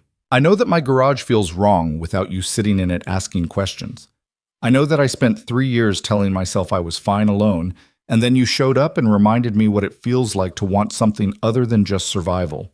He paused, making sure she was really hearing him. And I know that whatever complications come with being in your life, they're worth it if it means I get to keep seeing your real smile, the one that makes your eyes crinkly. Victoria's breath caught audibly. She told you about the real smile? She's very observant, my daughter. Isaiah, I'm scared. The admission was raw, vulnerable. I'm scared that this won't work, that my world will crush what we're building, that I'll mess this up because I don't know how to be in a relationship that isn't transactional, that I'll hurt you or Nia because I'm too damaged or too complicated or too human? Isaiah interrupted gently. Victoria, you're allowed to be scared. I'm terrified. But being scared isn't a good enough reason to walk away from something that could be extraordinary. You think this could be extraordinary? I think it already is. The question is whether you're brave enough to fight for it. Another long silence, and Isaiah could almost hear her thinking, weighing, calculating the odds the way she probably did for every major business decision. I want to come back, Victoria said finally, but I need you to understand what that means. I can't disappear again. The board is watching me too closely. The media is too interested. If I come back to Portland, to you, it becomes public eventually. Your life becomes public eventually. And I need you to be absolutely sure you can handle that before I show up on your doorstep. When can you be here? You're not listening. No, you're not listening. Isaiah said firmly. I don't care about the complications, Victoria. I care about you. Nia cares about you. So when can you be here? Because we have a welcome home card with your name on it, and my daughter is going to be impossible to live with if she has to wait much longer. He heard what might have been a sob or a laugh, possibly both. Tomorrow. I can be there tomorrow afternoon if I charter a flight. But Isaiah, tomorrow, he repeated. And Victoria, bring your real self. All of it. The CEO and the motorcycle rider and the woman who fits in my kitchen. We want all of you. How are you so certain about this? Isaiah looked back at his garage, at the neighborhood he'd built a life in, at the world he and Nia had created from grief and determination. Because I spent 3 years being certain about nothing except getting through each day. And then you showed up and made me certain about something again. That's not the kind of feeling you walk away from just because it's complicated. I'll see you tomorrow, Victoria whispered. We'll be here. After they hung up, Isaiah stood in the fading light and let himself feel the full weight of what he'd just committed to.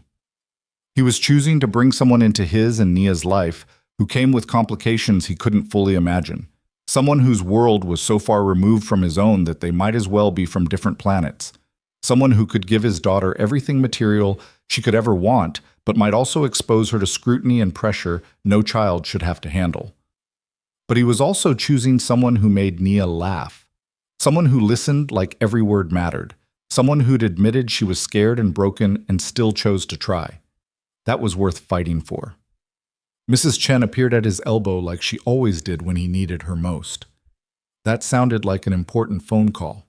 She's coming back tomorrow. Good. The neighborhood hasn't been the same without her. Mrs. Chen studied his face. You're worried. Terrified is more accurate. Because she's rich? Because I don't know how to protect Nia from what comes next. Money I can handle, or the lack of it. But media attention, photographers, people analyzing every choice I make as a parent? Isaiah shook his head. That's not what I signed up for when I became a dad. No parent signs up for any of the hard parts, Mrs. Chen said practically. You didn't sign up for losing Sarah either, but you handled it. You'll handle this too. What if I can't? What if bringing Victoria into our lives is selfish and ends up hurting Nia? What if it doesn't? What if it shows Nia that love is worth fighting for even when it's complicated? That family isn't always conventional, but it's always valuable? Mrs. Chen put her hand on his shoulder.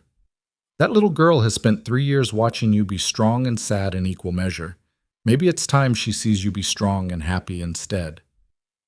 Isaiah pulled Mrs. Chen into a hug, grateful beyond words for her steady presence in his life. When did you get so wise? I was always this wise. You just weren't always ready to listen. She patted his back. Now go tell Nia that Victoria is coming home. That child has been moping around my house for 2 weeks, like someone canceled Christmas. Nia was indeed at Mrs. Chen's, helping Tommy build an elaborate Lego city on the living room floor. When Isaiah told her Victoria was coming back tomorrow, she screamed with such pure joy that Tommy dropped an entire tower of carefully constructed buildings. Tomorrow? Really, truly tomorrow?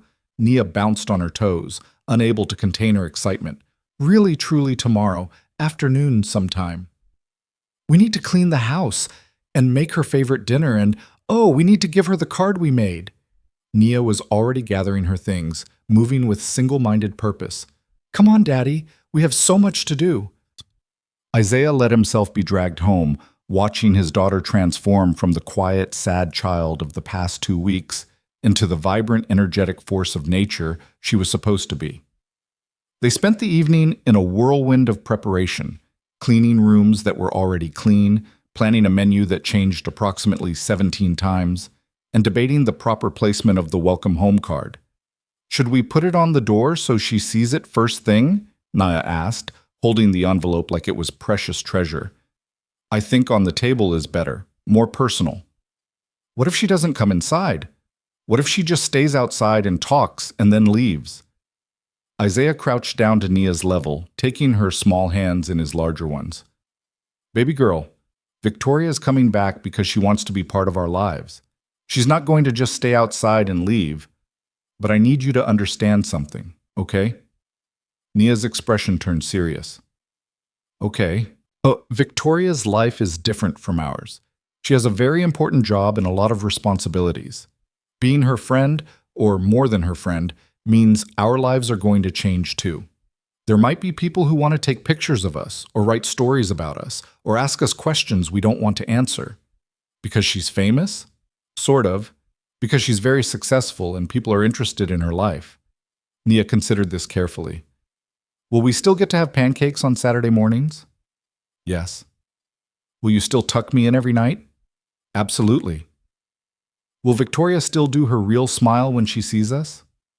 Isaiah felt his throat tighten. I think so, yeah. Then I don't care about the other stuff, Nia declared with the absolute certainty of childhood. The important things are still the same. Everything else we can figure out. Out of the mouths of babes, Isaiah thought, pulling his daughter into a tight hug. She was right, of course. The important things would stay the same. The rest they would navigate together. They fell asleep that night curled up on the couch, Nia's head on Isaiah's chest, and a documentary about deep-sea creatures playing quietly on the TV. Isaiah woke up around midnight and carried Nia to bed, then stood in her doorway watching her sleep and wondering what Sarah would think of all this. Would she approve of him bringing someone new into their daughter's life? Would she understand why he was willing to complicate their peaceful existence for a woman he'd known less than 2 months? He liked to think she would. Sarah had always believed in choosing love over fear, and taking chances even when the odds seemed impossible. She'd been 19 and fierce when she'd told her parents she was marrying a mechanic with more dreams than money, and she'd never once regretted that choice. Isaiah went to bed thinking about Victoria's voice on the phone, about the fear and hope he'd heard in equal measure, about the fact that she was choosing to come back despite all the logical reasons she shouldn't. That had to mean something. That had to be enough to build on. The next day crawled by with agonizing slowness. Isaiah tried to work, but found himself checking his phone every 5 minutes. He'd asked Victoria to text when she landed, but as the afternoon stretched on without word, old fears started creeping in. What if she'd changed her mind? What if the board had blocked her somehow? What if she'd realized coming back was a mistake? At 2:30, his phone finally buzzed. Landed. Rented a car.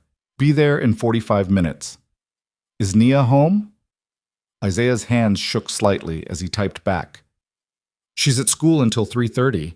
I can pick her up early if you want her there when you arrive. No, let her finish her day. I want to talk to you first anyway. Alone. That sounded ominous, but Isaiah forced himself not to spiral. He closed the garage early, drove home, and spent the next 30 minutes pacing his living room like a caged animal. He'd changed his shirt twice and was considering a third time when he heard the distinctive rumble of a Harley pulling up outside. Victoria had come on the motorcycle.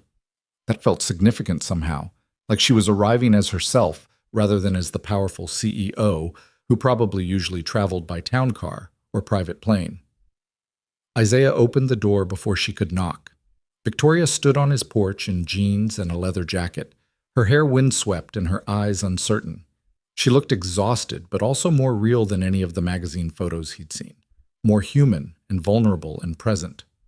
They stared at each other for a long moment, years of potential packed into that silence. Hi, Victoria said finally. Hi yourself. Isaiah stepped back, gesturing her inside. Come in, please. Victoria walked into his home like she was entering sacred space, taking in the small details with obvious emotion. The photos of Sarah and Nia on the mantel, the welcome home card they'd made, positioned prominently on the coffee table. The worn furniture and lived-in warmth that spoke of a real life built from love rather than money. I missed this, she said quietly. Missed you. Missed feeling like I was somewhere that mattered for the right reasons. You matter here, Isaiah confirmed. You've always mattered here. Victoria turned to face him, and he could see she was holding herself together with visible effort. I need to show you something before we go any further, before I see Nia again, because you need to understand what you're really signing up for.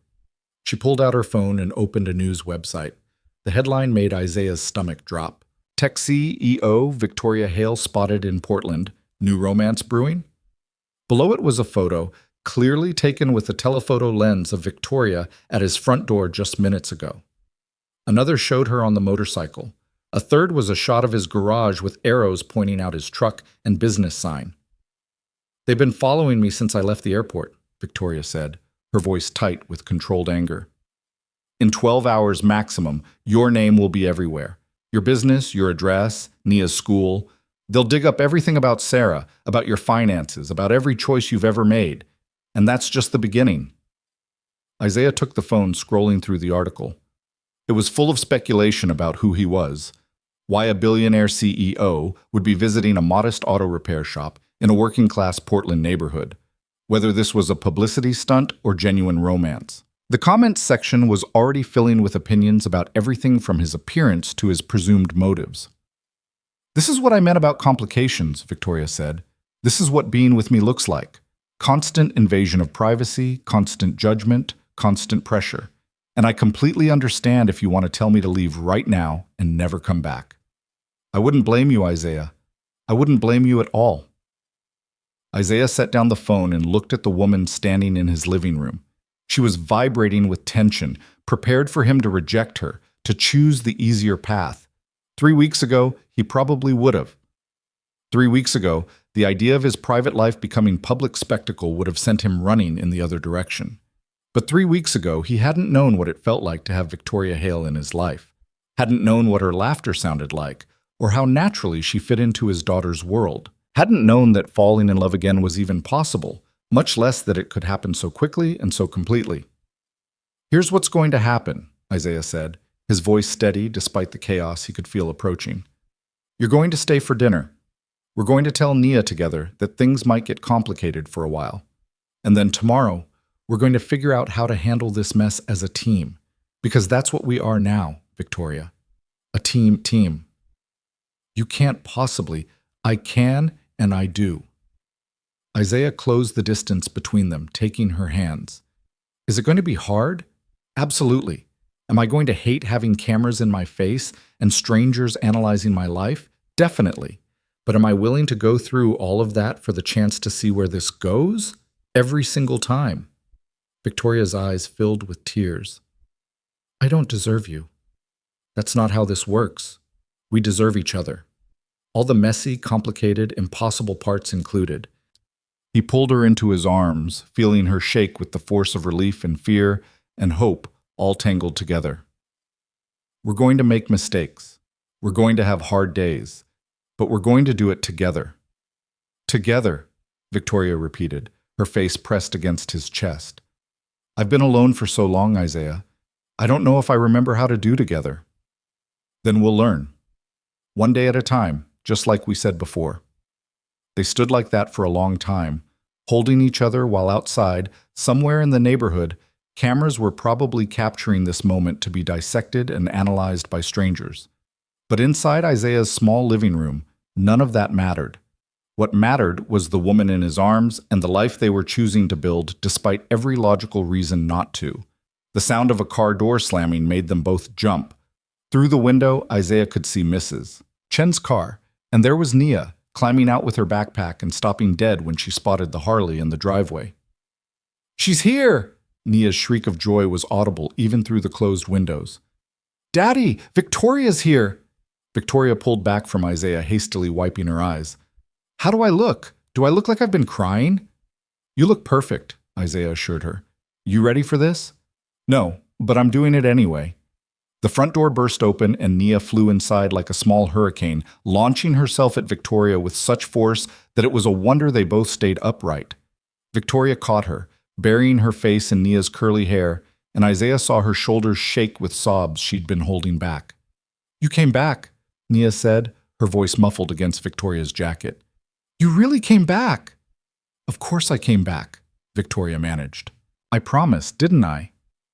"Promises aren't always real," Nia said with the hard-won wisdom of a child who'd learned that lesson too young. "But you made yours real." Victoria looked at Isaiah over Nia's head, her eyes streaming openly now. He nodded encouragingly, understanding that this moment was too important to interrupt with practical concerns about media or complications. Right now, all that mattered was the woman and the little girl holding each other like lifelines, choosing connection despite every obstacle. Mrs. Chen appeared in the doorway, taking in the scene with her characteristic insight. I'll just head home then. Nia, you remember you have a spelling test tomorrow, so make sure you study before bed. Okay, Mrs. Chen, Nia called, without releasing her grip on Victoria. After Mrs. Chen left, the three of them stood in the living room, none of them quite sure what happened next. Finally, Nia broke the silence. Are you staying this time? For real? Victoria crouched down to Nia's level, taking her small hands seriously. I'm staying, but sweet girl, I need to explain some things to you. Some things that might be confusing or scary. Daddy already told me you're famous, and people might want to take our pictures. He did? Victoria glanced at Isaiah, who shrugged. I might have prepared her a little bit. Seemed like the responsible parenting thing to do. And I said I don't care about pictures if we still get pancakes and bedtime stories, Nia continued matter-of-factly. The important stuff stays the same. The other stuff we figure out together. Victoria's laugh was watery but genuine. You're much smarter than I am, you know that? Daddy says that all the time, Nia beamed. So can we have dinner now? I'm starving and we made your favorite. You made my favorite? Well, we're making it, but you're here now, so you can help. Nia grabbed Victoria's hand and started pulling her toward the kitchen. Come on, we have lots to tell you about what happened while you were gone. Isaiah followed them into his small kitchen, watching as Nia chattered about school and friends and the science project she'd aced, watching as Victoria listened with her whole attention despite the emotional exhaustion that must be crushing her. They moved around each other naturally, falling back into the rhythm they'd built before Victoria left, and Isaiah felt something in his chest settle and expand at the same time. This was going to work. It wasn't going to be easy, but it was going to work.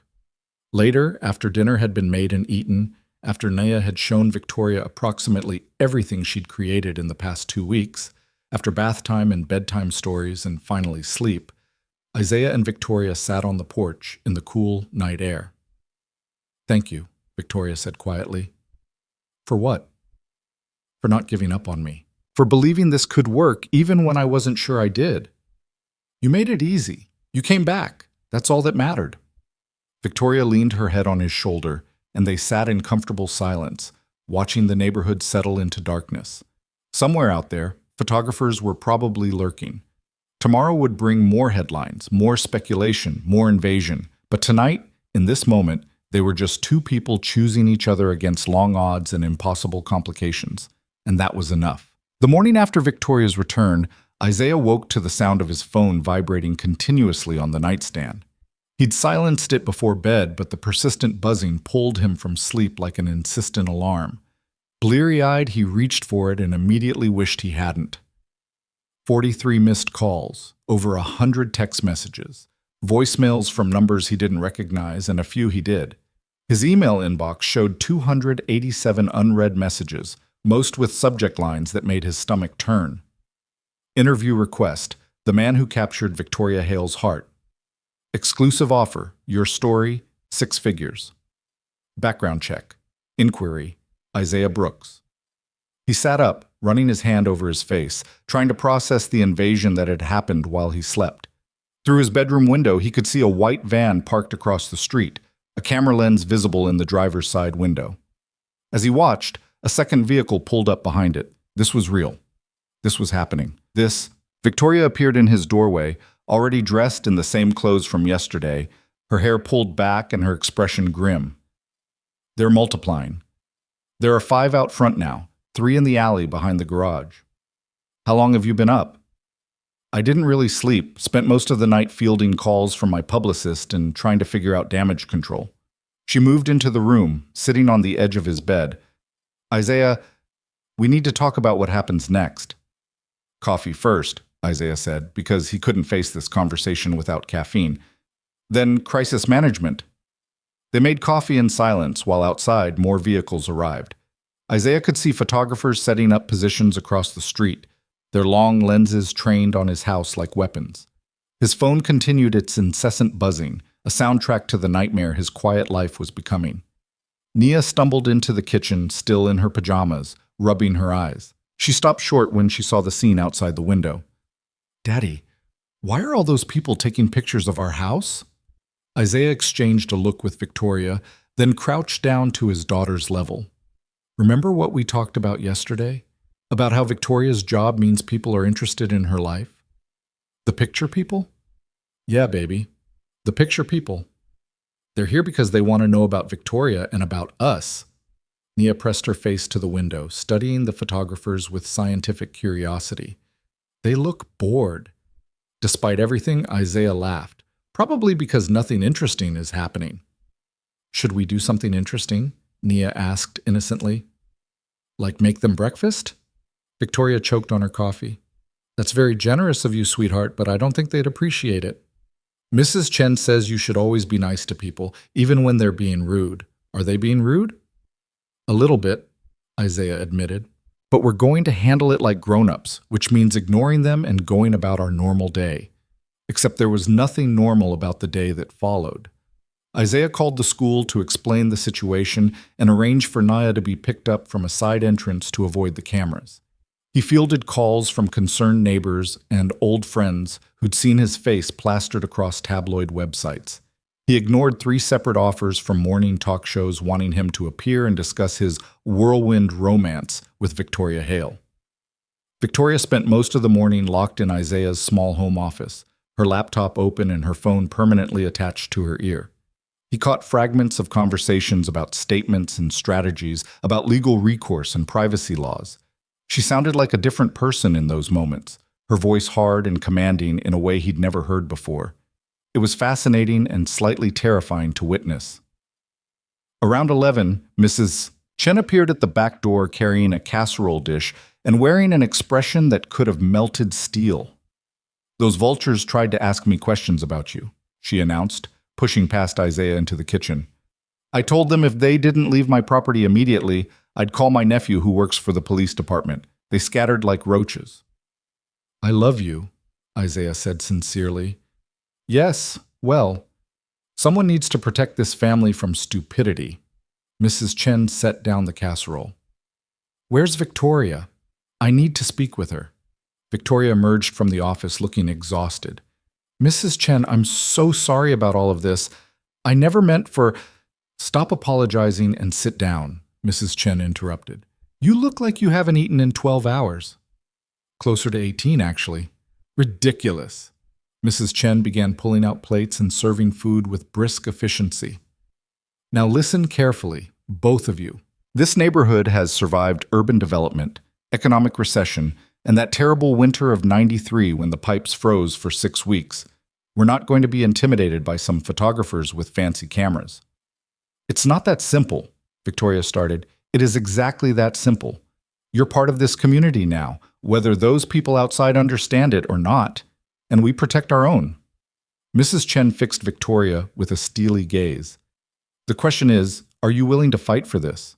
For Isaiah and Nia? For the life you could have here?" Victoria's hands trembled slightly as she accepted the plate of food. "I want to, but I don't know if wanting is enough. My world keeps bleeding into theirs, and I don't know how to stop it." "You don't stop it," Mrs. Chen said practically. "You manage it. You set boundaries. You make it clear that there are parts of your life that belong to you and no one else." She turned to Isaiah.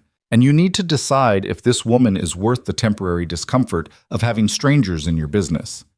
"She is," Isaiah said without hesitation. "But I have to think about Nia. I can't make decisions just based on what I want."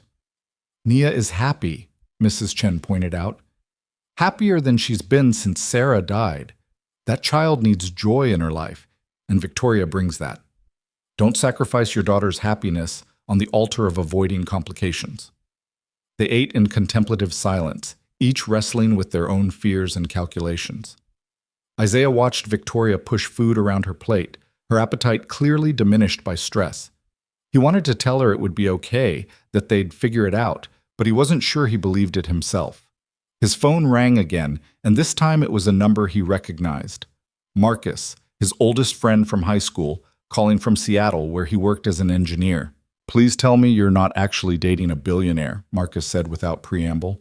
"Please tell me this is some elaborate prank, and you're not on the front page of every tech blog in America." "It's not a prank." "Jesus, Isaiah, what are you doing?" "Living my life, same as always. No, same as always would be you working in your garage and raising Nia in quiet obscurity. This is you jumping into a pool full of sharks and hoping you don't get eaten. Isaiah moved into the other room, lowering his voice. I know it looks crazy from the outside. It looks crazy from every angle, Marcus interrupted. Man, I love you. You know I do. But think about this rationally. You're a single dad with a small business in a working-class neighborhood. She's a tech CEO worth billions. What happens when the novelty wears off? What happens when she realizes playing house with the mechanic isn't as romantic as it seemed? The words stung because they echoed Isaiah's own deepest fears. She's not like that. How do you know? You've known her, what, a month? 6 weeks? Long enough to know she's genuine, long enough to know this isn't some game to her. Marcus sighed heavily. I hope you're right. I really do. But I've seen you get hurt before, and I don't want to watch it happen again, especially not with Nia in the crossfire. After they hung up, Isaiah stood at the window watching the photographers, thinking about Marcus's warnings. How did he know Victoria was genuine? How could anyone be certain after such a short time? The logical part of his brain acknowledged that rushing into this was risky, potentially catastrophic. But another part, the part that had been dead for 3 years, insisted that some things you just knew. Victoria found him there an hour later, standing motionless while his coffee went cold in his hand. Your friend is worried about you, she said quietly. You heard that? Some of it. He's not wrong to be concerned. Victoria moved to stand beside him, their shoulders nearly touching. Isaiah, I need you to know something. I can leave right now, pack up, go back to San Francisco, make this all disappear. Your life would go back to normal within a week, maybe less. The photographers would lose interest, the articles would stop, and you and Nia could return to your peaceful existence. Is that what you want? What I want is irrelevant if it's destroying your life. Isaiah set down his coffee and turned to face her fully. You keep trying to make decisions for me, to protect me from yourself. But that's not how this works, Victoria. I'm a grown man capable of assessing risk and making my own choices. Even when those choices might hurt your daughter, Nia loves you. She's asked about you every single day you were gone. She made you a welcome home card and planned your favorite dinner and couldn't sleep last night because she was so excited you were staying. Isaiah took Victoria's hands, feeling them tremble in his grip. So yeah, this situation is messy and complicated and probably going to get worse before it gets better. But walking away from you would hurt Nia more than any photographer ever could. You can't know that. I'm her father. Knowing what hurts her is literally my job. He pulled Victoria closer, lowering his voice. Stop trying to leave. Stop looking for exits. We're in this now, all 3 of us, and running away doesn't solve anything. I don't know how to do this, Victoria whispered. I don't know how to be someone's girlfriend or potential stepmother or any of the things you need me to be. I'm good at boardrooms and product launches and hostile negotiations. I'm terrible at normal human relationships. Good thing I'm not asking you to be perfect. Just present. Just willing to try. Before Victoria could respond, the doorbell rang. They both froze, neither willing to answer whatever fresh invasion waited on the other side. The bell rang again, more insistently. Isaiah opened the door to find a man in an expensive suit holding a leather portfolio. Behind him, cameras immediately started clicking, capturing every moment. Mr. Brooks? I'm James Whitfield from Whitfield Associates. I represent Hale Technologies' Public Relations Division. The man spoke quickly, clearly aware they were being photographed. May I come in? I have some documents Ms. Hale needs to review, and I'd prefer to discuss them privately. Victoria appeared at Isaiah's shoulder. James, I told you to handle this remotely. With respect, Ms. Hale, this requires your immediate attention and signature. It's about protective orders for Mr. Brooks and his daughter. That got Isaiah's attention. He stepped back, allowing James inside, then shut the door on the photographer's shouted questions. In the living room, James opened his portfolio and extracted several documents. These are restraining orders against 3 specific paparazzi who have documented histories of harassment and privacy violations. If they come within 500 feet of Mr. Brooks' home, business, or Miss Nia's school, they can be arrested. He pulled out more papers. These are cease and desist letters to 7 media outlets demanding they remove certain photos and personal information from their websites. And this He produced a thick contract, is a comprehensive security proposal. Isaiah looked at the contract, his eyes widening at the scope. 24-hour security detail, encrypted communication devices, background checks on anyone entering their immediate orbit. The estimated cost made his head spin. "This is insane," he said flatly. "This is necessary," James countered. "Ms. Hale is a high-value target for both legitimate media and less scrupulous actors. Anyone close to her becomes vulnerable by association. I'm not living in a fortress. I have a business to run, a daughter to raise. We can't have armed guards following us around like we're in witness protection." Victoria had been quiet, reading through the documents with a carefully neutral expression. Now she looked up at James. "The restraining orders and cease and desist letters are fine. Proceed with those. But the security detail needs to be scaled back significantly, something subtle that doesn't disrupt their daily lives." "Ms. Hale, the board was very clear about their expectations." "I don't care what the board expects," Victoria interrupted, her CEO voice fully engaged. "This is my life, James, not a corporate asset to be managed. We'll accept reasonable security measures, but I will not turn Isaiah's home into a compound. Revise the proposal and send it to me tonight." James looked like he wanted to argue, but recognized the futility. "Of course, Ms. Hale. I'll have something more moderate by end of day." After he left, Isaiah sank onto the couch, feeling overwhelmed. "Is this what your life is always like? Lawyers and security and people making decisions about your safety without asking you?" "Pretty much, yeah." Victoria sat beside him, leaving careful space between them. "It's one of the reasons I left. I felt like I'd stopped being a person and become a problem to be solved. I don't want to become that too, and I definitely don't want that for Nia." Then we set boundaries. We decide together what we're willing to accept and what crosses the line. Victoria reached for his hand hesitantly. "But Isaiah, some security is non-negotiable. These people aren't just annoying, they're potentially dangerous. There are individuals who see me as a symbol of wealth inequality, others who have fixated on me romantically. I need to know you and Nia are safe." Isaiah wanted to argue that they'd been perfectly safe for years without security details and protective orders, but he recognized the genuine fear in Victoria's eyes, understood that her world operated by different rules than his. "Okay," he said finally, "but nothing visible. No obvious guards, no obvious cameras. I don't want Nia growing up thinking she needs protection from the world." "Agreed. Subtle and effective." They sat in silence for a while, hands linked, both processing the reality of what they were building together. Outside, the photographers waited. Inside, they were trying to construct something resilient enough to withstand the pressure. The afternoon brought an unexpected visitor. Isaiah heard a car pull up and tensed, expecting more lawyers or publicists. Instead, through the window, he saw a young woman in jeans and a vintage band t-shirt, ignoring the photographer's questions as she marched up to the front door.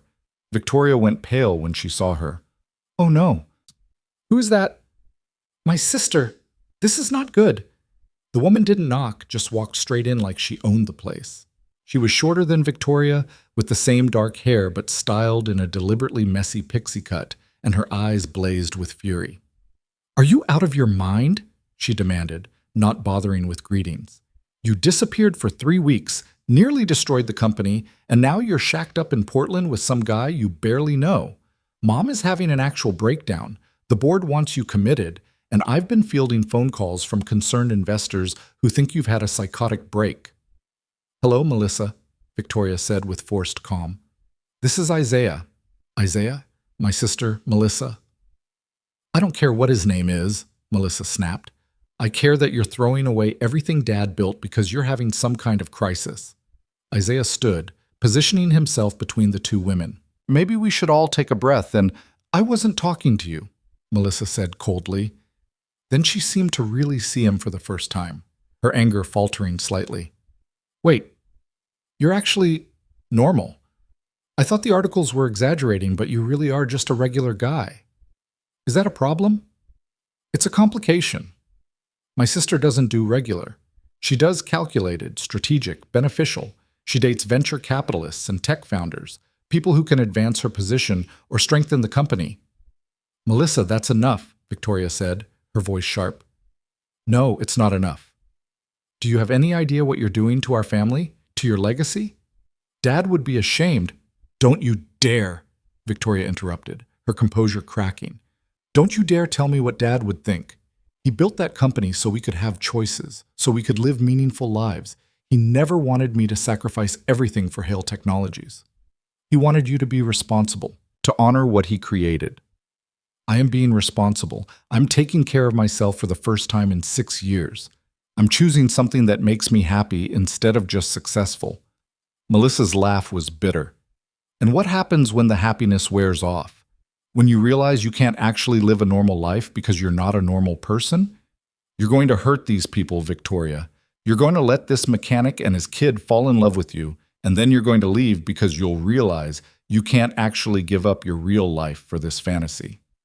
The words hit Isaiah like physical blows because they voiced every doubt he'd been trying to suppress.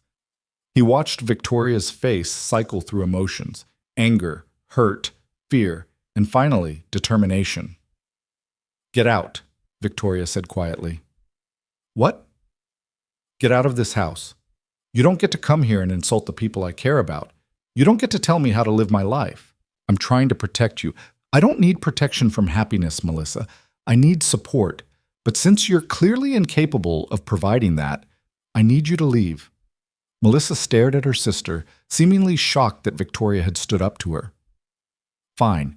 But when this falls apart, don't come crying to me about how you sacrificed everything for some guy who couldn't handle your world. She stormed out, slamming the door hard enough to rattle the windows. Victoria stood frozen in the middle of the living room, breathing hard, her hands clenched into fists. Hey, Isaiah said softly, approaching carefully. You okay? No. Victoria's voice broke. No, I'm not okay, because she's right, Isaiah. She's completely right. About what?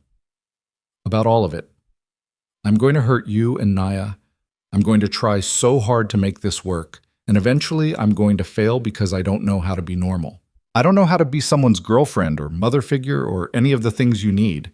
Tears were streaming down her face now. I should leave. I should go back to San Francisco and let you find someone who can actually give you a simple, uncomplicated life. Isaiah pulled her into his arms, feeling her shake with sobs against his chest. Victoria, listen to me very carefully. I don't want simple. I don't want uncomplicated. I want you with all your baggage and complications and terrified uncertainty. Because you know what? I've got all of that too. It's not the same. It's exactly the same. I'm terrified of screwing this up. I'm terrified that I'm making a selfish choice that's going to hurt my daughter.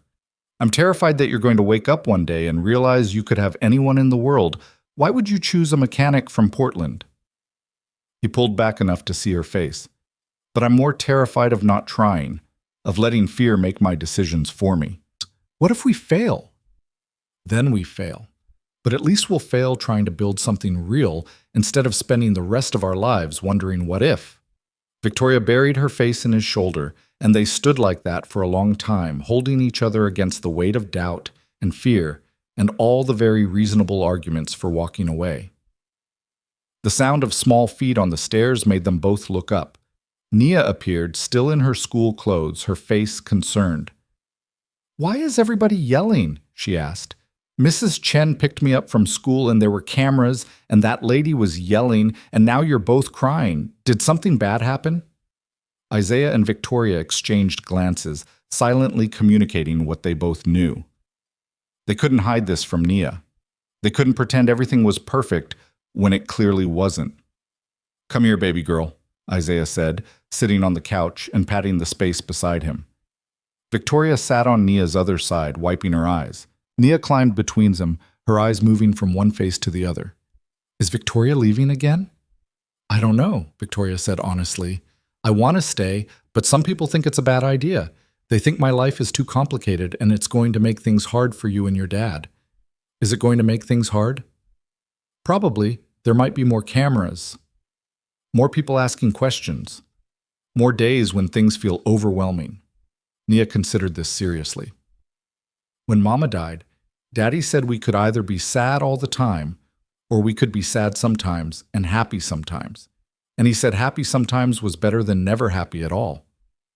Isaiah felt his throat close up at hearing his own words reflected back at him. This feels like the same thing, Nia continued with the devastating clarity of childhood. We could have no Victoria and be safe and sad, or we could have Victoria and be complicated and happy. And I vote for happy. Victoria made a sound that was half laugh, half sob. You're voting for happy? Yep. Daddy says that's what democracy is. Everybody gets a vote. And what do you vote, Daddy? Victoria asked, turning to Isaiah with red-rimmed eyes. Isaiah looked at his daughter, at the woman beside her, at the family they were somehow becoming despite every obstacle. He thought about Marcus's warnings and Melissa's accusations. He thought about the photographers outside and the security proposals, and all the ways this could go wrong. Then he thought about Saturday morning pancakes with Victoria helping Nia flip them, about the way she listened to engine problems like they were poetry, about feeling less alone than he had in 3 years. I vote for happy too, he said, all the way. Victoria pulled them both into a hug, and for a moment the three of them just existed together, choosing each other against the advice of everyone who thought they knew better. The doorbell rang again, and Isaiah groaned, If that's another lawyer, I'm not answering. But when he looked through the window, he saw Marco from the restaurant, along with several other neighbors, all carrying food and looking determined. What is this? Isaiah asked, opening the door to the unexpected crowd. Neighborhood meeting, Marco announced, pushing past him with a massive tray of lasagna. We're not letting those parasites make you feel unwelcome in your own home. Mrs. Chen arrived with Tommy in tow. The couple from 2 houses down brought salad and bread. The young mom who ran the coffee shop came with dessert. Within 20 minutes, Isaiah's small house was filled with people and food and warmth. We wanted you to know, Mrs. Chen said loudly enough for everyone to hear, that we don't care about cameras or headlines or whatever nonsense is happening out there. You're our neighbor, Isaiah. Nia is our girl. And Victoria, she turned to face her. You're family now. That means we've got your back. Victoria looked overwhelmed, tears threatening again. I don't know what to say. Say you'll stay, Marco suggested. Say you won't let those vultures chase you away from where you belong.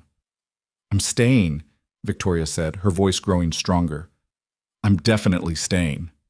The impromptu gathering lasted for hours, neighbors sharing stories and advice and unconditional support. Someone brought a board game, and Nia taught Victoria how to play while Isaiah watched from across the room, marveling at how quickly his community had absorbed this woman, who was supposed to be impossible to integrate into ordinary life. Late that night, after everyone had left and Nia was asleep, Isaiah and Victoria sat on the porch, watching the last photographer pack up and leave. They'll be back tomorrow, Victoria said. Probably, but we'll handle it. Your neighbors are incredible. They really are. Isaiah reached for her hand. Still think you don't belong in a normal life? I think maybe normal is a lot more flexible than I gave it credit for. Victoria leaned her head on his shoulder. Thank you for not giving up on me today. I was so close to running. I know, but you didn't. That's what matters. They sat in the darkness, holding hands and breathing together, building the resilience they'd need for whatever came next. The cameras would return. The articles would continue. Melissa and the board and everyone else who disapproved would keep pushing, but they had each other. They had Nia's wisdom and the neighborhood's support. They had a choice they'd made together to fight for happy instead of safe. And for tonight, in the quiet darkness of a Portland evening, that was enough. The weeks that followed taught Isaiah that choosing happiness didn't make complications disappear. It just made them worth enduring. The photographers eventually thinned out as the novelty wore off, though a few persistent ones remained fixtures in the neighborhood. Victoria's revised security proposal turned out to be a single discreet consultant who checked their digital security and monitored for credible threats, a compromise that felt protective without being invasive. But the real test came on a Thursday morning, 3 weeks after Victoria's return, when Isaiah's phone rang at 6 a.m. with a number he didn't recognize. Mr. Brooks? This is Principal Anderson from Creston Elementary. I'm calling because there's been an incident involving Nia. Isaiah's blood turned to ice. What kind of incident? Is she hurt? She's physically fine, but she's quite upset. There was an altercation with another student, and I think it would be best if you could come in as soon as possible. Isaiah was dressed and out the door in 5 minutes, leaving Victoria scrambling to follow. They drove to the school in tense silence, Isaiah's mind spinning through worst-case scenarios. Nia was gentle, non-confrontational. The idea of her being in an altercation seemed impossible. They found her in the principal's office, sitting in a chair that was too big for her, her eyes red from crying. The moment she saw Isaiah, she launched herself at him. "Daddy, I'm sorry, I tried not to, but he kept saying mean things, and I told him to stop, but he wouldn't, and then I pushed him and—" "Slow down, baby girl." Isaiah held her close, feeling her shake. "Tell me what happened." Principal Anderson cleared her throat. According to witnesses, another student, Tyler Morrison, was showing Nia pictures on his tablet during recess. Pictures of you and Ms. Hale that his parents had been discussing at home. He was making comments about— she paused delicately— about Ms. Hale's wealth, and insinuating that she was only with you for publicity purposes. Victoria's intake of breath was sharp.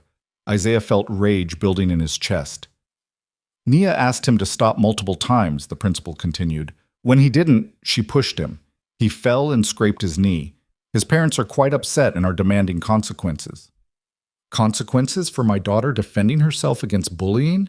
Isaiah's voice was dangerously quiet. Mr. Brooks, I understand this is a difficult situation, but we have a zero-tolerance policy on physical altercations. Where was the teacher? Victoria interrupted, her CEO voice fully engaged. Where was supervision when this child was harassing Nia with inappropriate content? The teacher was monitoring the playground, but with 40 students. So your staff failed to protect a 6-year-old from harassment, and now you're punishing her for standing up for herself? Victoria's eyes were cold. I'd like to speak with Tyler's parents, immediately. Principal Anderson looked uncomfortable. That's not really protocol. I don't care about protocol. Either arrange a meeting or I'll handle this through my attorneys, and trust me when I say that will be significantly more unpleasant for everyone involved. The principal's face paled. She'd clearly done her research on who Victoria Hale was and what resources she commanded. I'll see if the Morrisons are available. They were, of course. The Morrisons arrived 15 minutes later, Tyler's mother looking righteously indignant and his father wearing an expression that suggested he knew exactly what his son had been doing and approved. Our son has been traumatized, Mrs. Morrison announced before anyone could speak.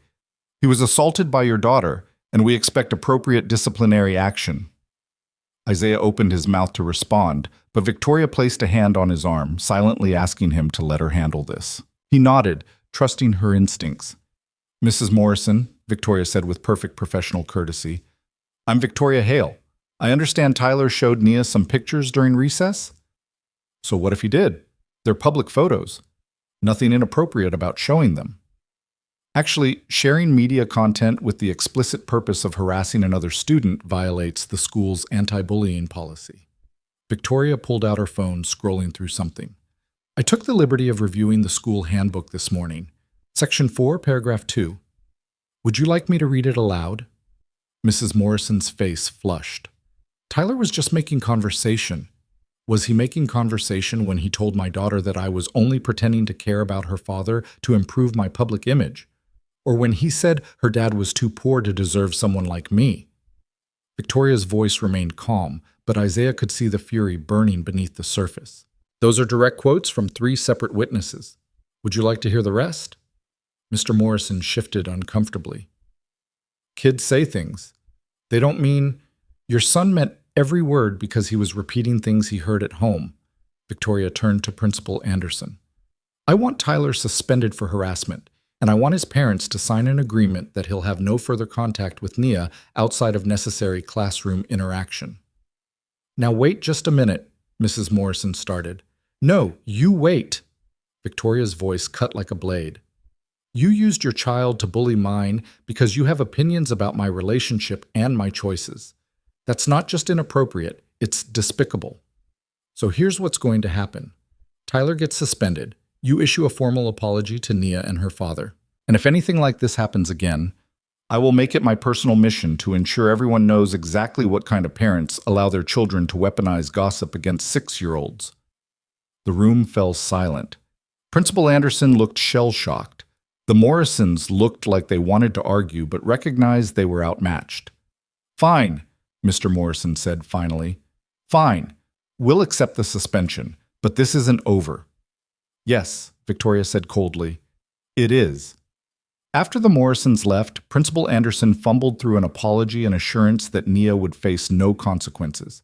Victoria accepted with clipped professionalism, then guided Isaiah and Nia out of the office and into the parking lot. Only when they reached the truck did Victoria's composure crack. She leaned against the vehicle, breathing hard, her hands shaking. "I'm sorry," she said. "I'm so sorry. This is exactly what I was afraid of. My life bleeding into yours, hurting Nia." "Stop," Isaiah interrupted firmly. He turned to Nia, who was watching them with worried eyes. "Baby girl, are you okay?" "I didn't want to push him, Daddy, but he kept saying you were being tricked and that Victoria didn't really like us, and I got so mad." "Hey, look at me." Isaiah crouched down to her level. "You did nothing wrong. That boy was being cruel and you defended your family. I'm proud of you." "Really? Really? Though maybe next time use your words before your hands, okay?" Nia nodded, then turned to Victoria. "Are you mad at me?" "Mad at you?" Victoria knelt beside Isaiah, taking Nia's small hands. "Sweetheart, I'm in awe of you. You stood up for us when someone tried to make you feel small. That takes incredible courage. Tyler said you were just pretending to love us. But you're not, right? You really do?" Victoria's eyes filled with tears. "I really do. More than I knew it was possible to love anyone." "Then why are you crying?" "Because I'm realizing how much I almost gave up." Victoria pulled Nia into a hug, pressing her face into the girl's curly hair. "I almost let fear make me run away from the best thing that's ever happened to me." Isaiah watched them, feeling something fundamental shift in his chest. This was his family. Chosen, complicated, imperfect, and absolutely right. They spent the rest of the day together, skipping school and work in favor of an impromptu trip to the coast. They walked on the beach, collecting shells and building sandcastles, letting the ocean wind strip away the morning's trauma. Victoria taught Nia to read tide pools, pointing out anemones and tiny crabs. With the same focused attention, she gave everything. As the sun started to set, painting the sky in impossible colors, Nia ran ahead chasing seagulls while Isaiah and Victoria walked hand in hand. "I need to tell you something," Victoria said suddenly. "I've made a decision about the company." Isaiah's stomach clenched. "What kind of decision?" "I'm stepping down as CEO. Not immediately, but within the next 6 months. I'm promoting my COO to take over day-to-day operations, and I'm restructuring my role to be more strategic, more advisory, something I can do remotely most of the time." "Victoria, you don't have to—" "Yes, I do. Not because you're asking me to, but because I want to. I want a life that includes board meetings and product launches, but I also want Saturday pancakes and bedtime stories and teaching Nia about motorcycle maintenance." She stopped walking, turning to face him. "I want to build something here, Isaiah. With you. If you'll have me." "If I'll have you?" "Victoria, I've been yours since you broke down in the rain outside my garage. I know the timing is fast. I know people will say we're rushing, but I also know that I've never been more certain of anything in my life." She reached into her pocket and pulled out a small velvet box, and Isaiah's heart stopped. "Isaiah Brooks, I know this is backwards. I know women aren't supposed to propose. I know we've only known each other 2 months. But I also know that some people spend years together and never feel what I feel when I'm with you and Nia. So I'm asking, even though it's crazy and premature and probably a terrible business decision—" "Yes," Isaiah interrupted, laughing and crying at the same time. "Whatever you're about to ask, yes." Victoria opened the box to reveal a simple platinum band, elegant and understated and absolutely perfect. "Marry me. Marry me, and let me spend the rest of my life learning how to be part of your family. Let me teach Nia about technology and take her to board meetings in San Francisco. Let me help with homework and fix motorcycles in your garage and figure out what forever looks like when you choose it instead of inheriting it." Isaiah pulled her into a kiss that tasted like salt air and tears and the most terrifying, exhilarating yes he'd ever spoken. When they broke apart, Nia was standing a few feet away, her eyes wide. Did Victoria just ask you to marry her? She asked, sounding awed. She did, Isaiah confirmed. And you said yes? I did. Naya let out a shriek of pure joy and launched herself at both of them, nearly knocking them over. They ended up in a heap on the sand, laughing and holding each other while the ocean crashed behind them and the sky turned from gold to pink to purple. Does this mean Victoria is going to be my new mom? Nia asked when they'd finally untangled themselves. If you want me to be, Victoria said carefully. I could never replace your mama, Naya, but I could be something different, something additional. Nia thought about this seriously. Could you be like a bonus mom, like how kids have bonus rooms that are extra special? Bonus mom, Victoria tested the word, smiling. I think that's perfect. They drove home as the stars emerged, Naya chattering excitedly about wedding plans and whether she could be the flower girl, and if Victoria's motorcycle could be part of the ceremony. Victoria fielded every question with patient amusement while Isaiah drove with one hand on the wheel and one hand holding hers, marveling at how completely his life had transformed in 8 weeks. The photographers were waiting when they got home, but this time Victoria didn't hide. She stepped out of the truck with her head high, holding Isaiah's hand and Nia's, presenting them as the family they were choosing to become. Ms. Hale, can you confirm reports that you're relocating to Portland?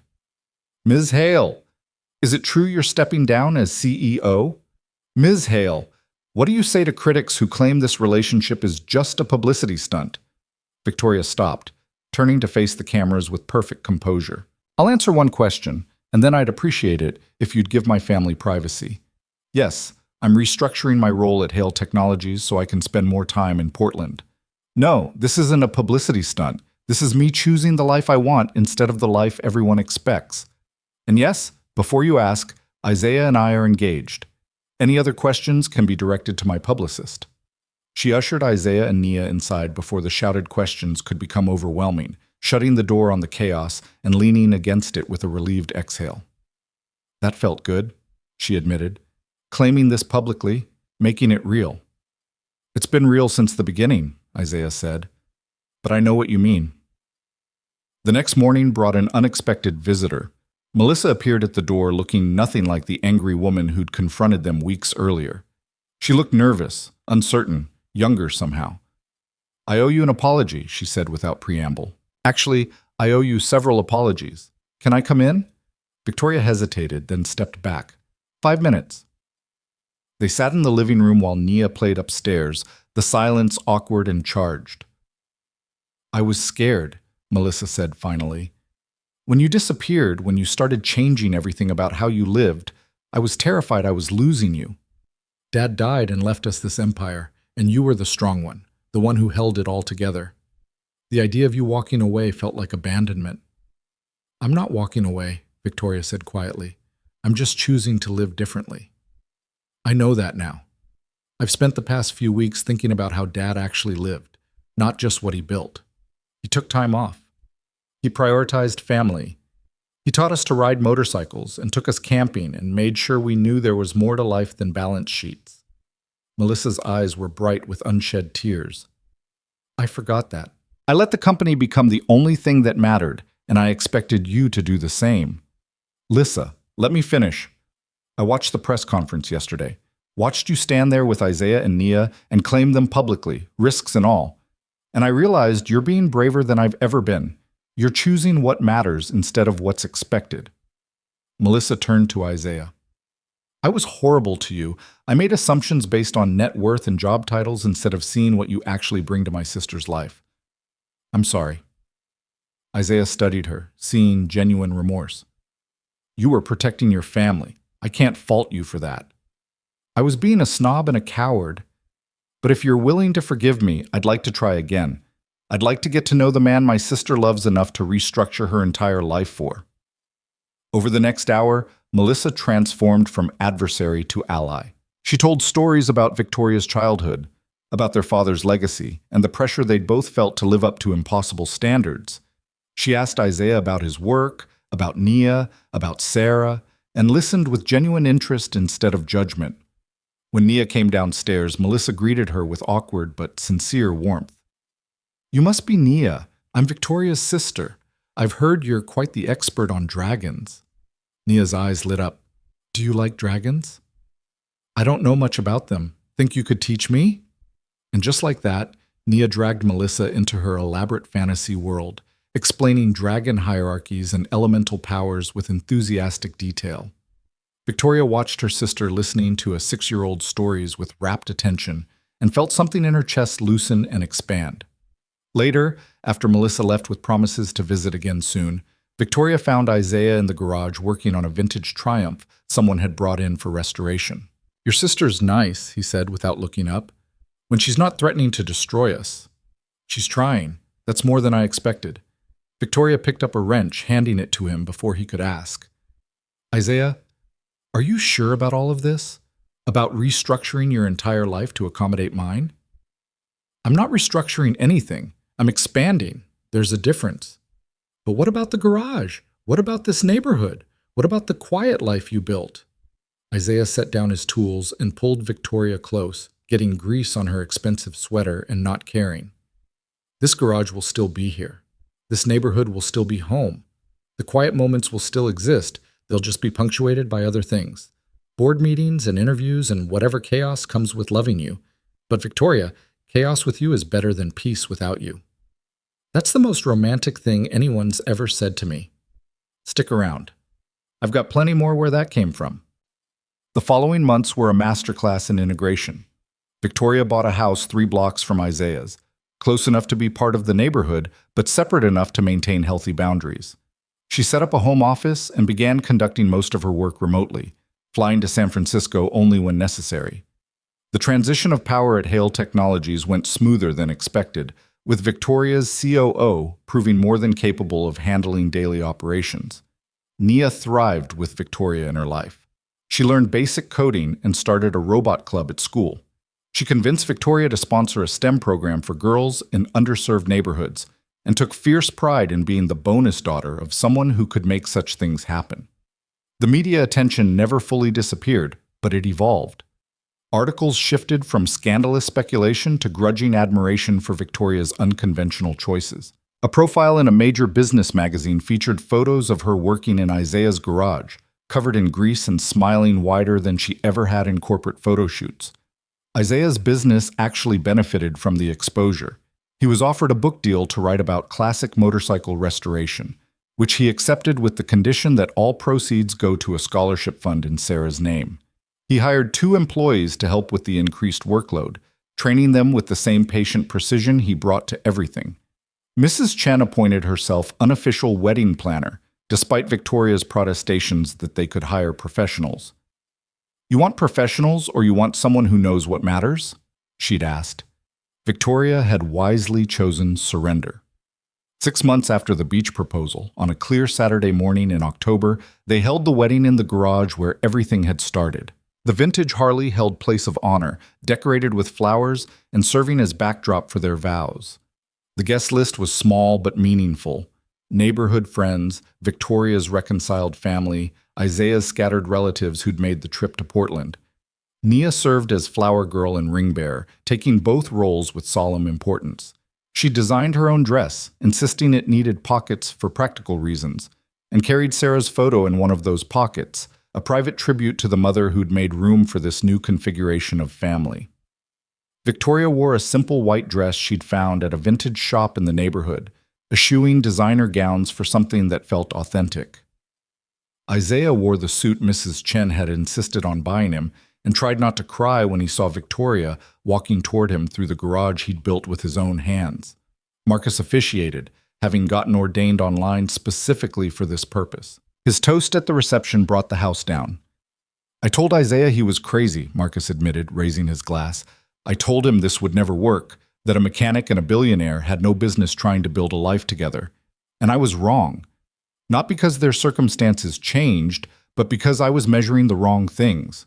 What matters isn't net worth or job titles. It's finding someone who sees you clearly and chooses you anyway. Isaiah and Victoria do that for each other every single day. That's not crazy. That's courage. The reception lasted until well past midnight, neighbors dancing in the garage between classic cars and motorcycle parts. Victoria teaching Nia to waltz while Isaiah watched with his heart so full it hurt. In the quiet hours after everyone left, Isaiah and Victoria sat on the hood of the Harley, Nia asleep upstairs at Mrs. Chen's house, giving them this first night as a married couple. "No regrets?" Isaiah asked, pulling Victoria close. "Not a single one." "You?" "Just one." Victoria pulled back, concerned. "What?" "I regret that we wasted time being scared. We could have had these extra weeks if we'd been braver from the start. We were exactly as brave as we needed to be when we needed to be it." Victoria rested her head on his shoulder. "Besides, the fear made the choice mean more. We knew what we were risking and chose each other anyway." "Fair point." They sat in comfortable silence, watching the neighborhood sleep around them. Somewhere in the house Victoria had bought, movers were unpacking her things in preparation for the merge of households they'd planned. In 6 weeks, she'd fly to San Francisco for the official transition of power, and Isaiah and Nia would go with her, supporting her through that milestone before returning home together. Home. The word had expanded to include so much more than it once had. It was this garage and that house, and the spaces they created together. It was Saturday pancakes and board meetings, motorcycle maintenance and coding lessons, quiet evenings, and chaotic family dinners. "Thank you," Victoria said quietly. "For what?" "For not leaving me stranded that first night. For seeing me when I needed to be seen. For teaching me that choosing love isn't weakness, it's the bravest thing we can do." Isaiah kissed her forehead, breathing in the scent of her shampoo mixed with motor oil and happiness. "Thank you for breaking down outside my garage, for staying even when it was hard, for loving my daughter like she's yours. She's mine. You both are." In the morning, Nia would wake up to her new reality. 2 parents instead of 1, a bigger family, more love than her small heart had thought possible. In the morning, Victoria would send her first email as advisory chair instead of CEO, stepping into a role she'd designed rather than inherited. In the morning, Isaiah would open his garage and return to work, but with the knowledge that his evening would include coming home to a wife who'd chosen his world over the one she'd been born into. But for now, in the quiet darkness of a Portland night, they simply held each other. 2 people who'd found unexpected salvation in a broken motorcycle in a rainy evening. 2 people who'd proven that love didn't require matching backgrounds or compatible tax brackets, just courage and commitment, and the willingness to choose each other every single day. The Harley gleamed in the dim light, chrome reflecting the stars visible through the open garage door. It had been the vehicle of Victoria's escape, the catalyst for everything that followed. Now it sat silent and patient, a symbol of how sometimes the things that break down lead us exactly where we need to be. Isaiah thought about the man he'd been 2 months ago, surviving but not living, going through motions but not feeling them. He thought about how a single act of kindness had transformed everything, how helping a stranger in the rain had given him back a future he'd thought was lost forever. "What are you thinking?" Victoria murmured against his chest. "That I spent 3 years telling myself I was fine alone, and then you showed up and reminded me what it feels like to be found." "We found each other," Victoria corrected. "I was just as lost as you were, maybe more." "Then I guess we both got lucky that night." "Lucky or meant to be.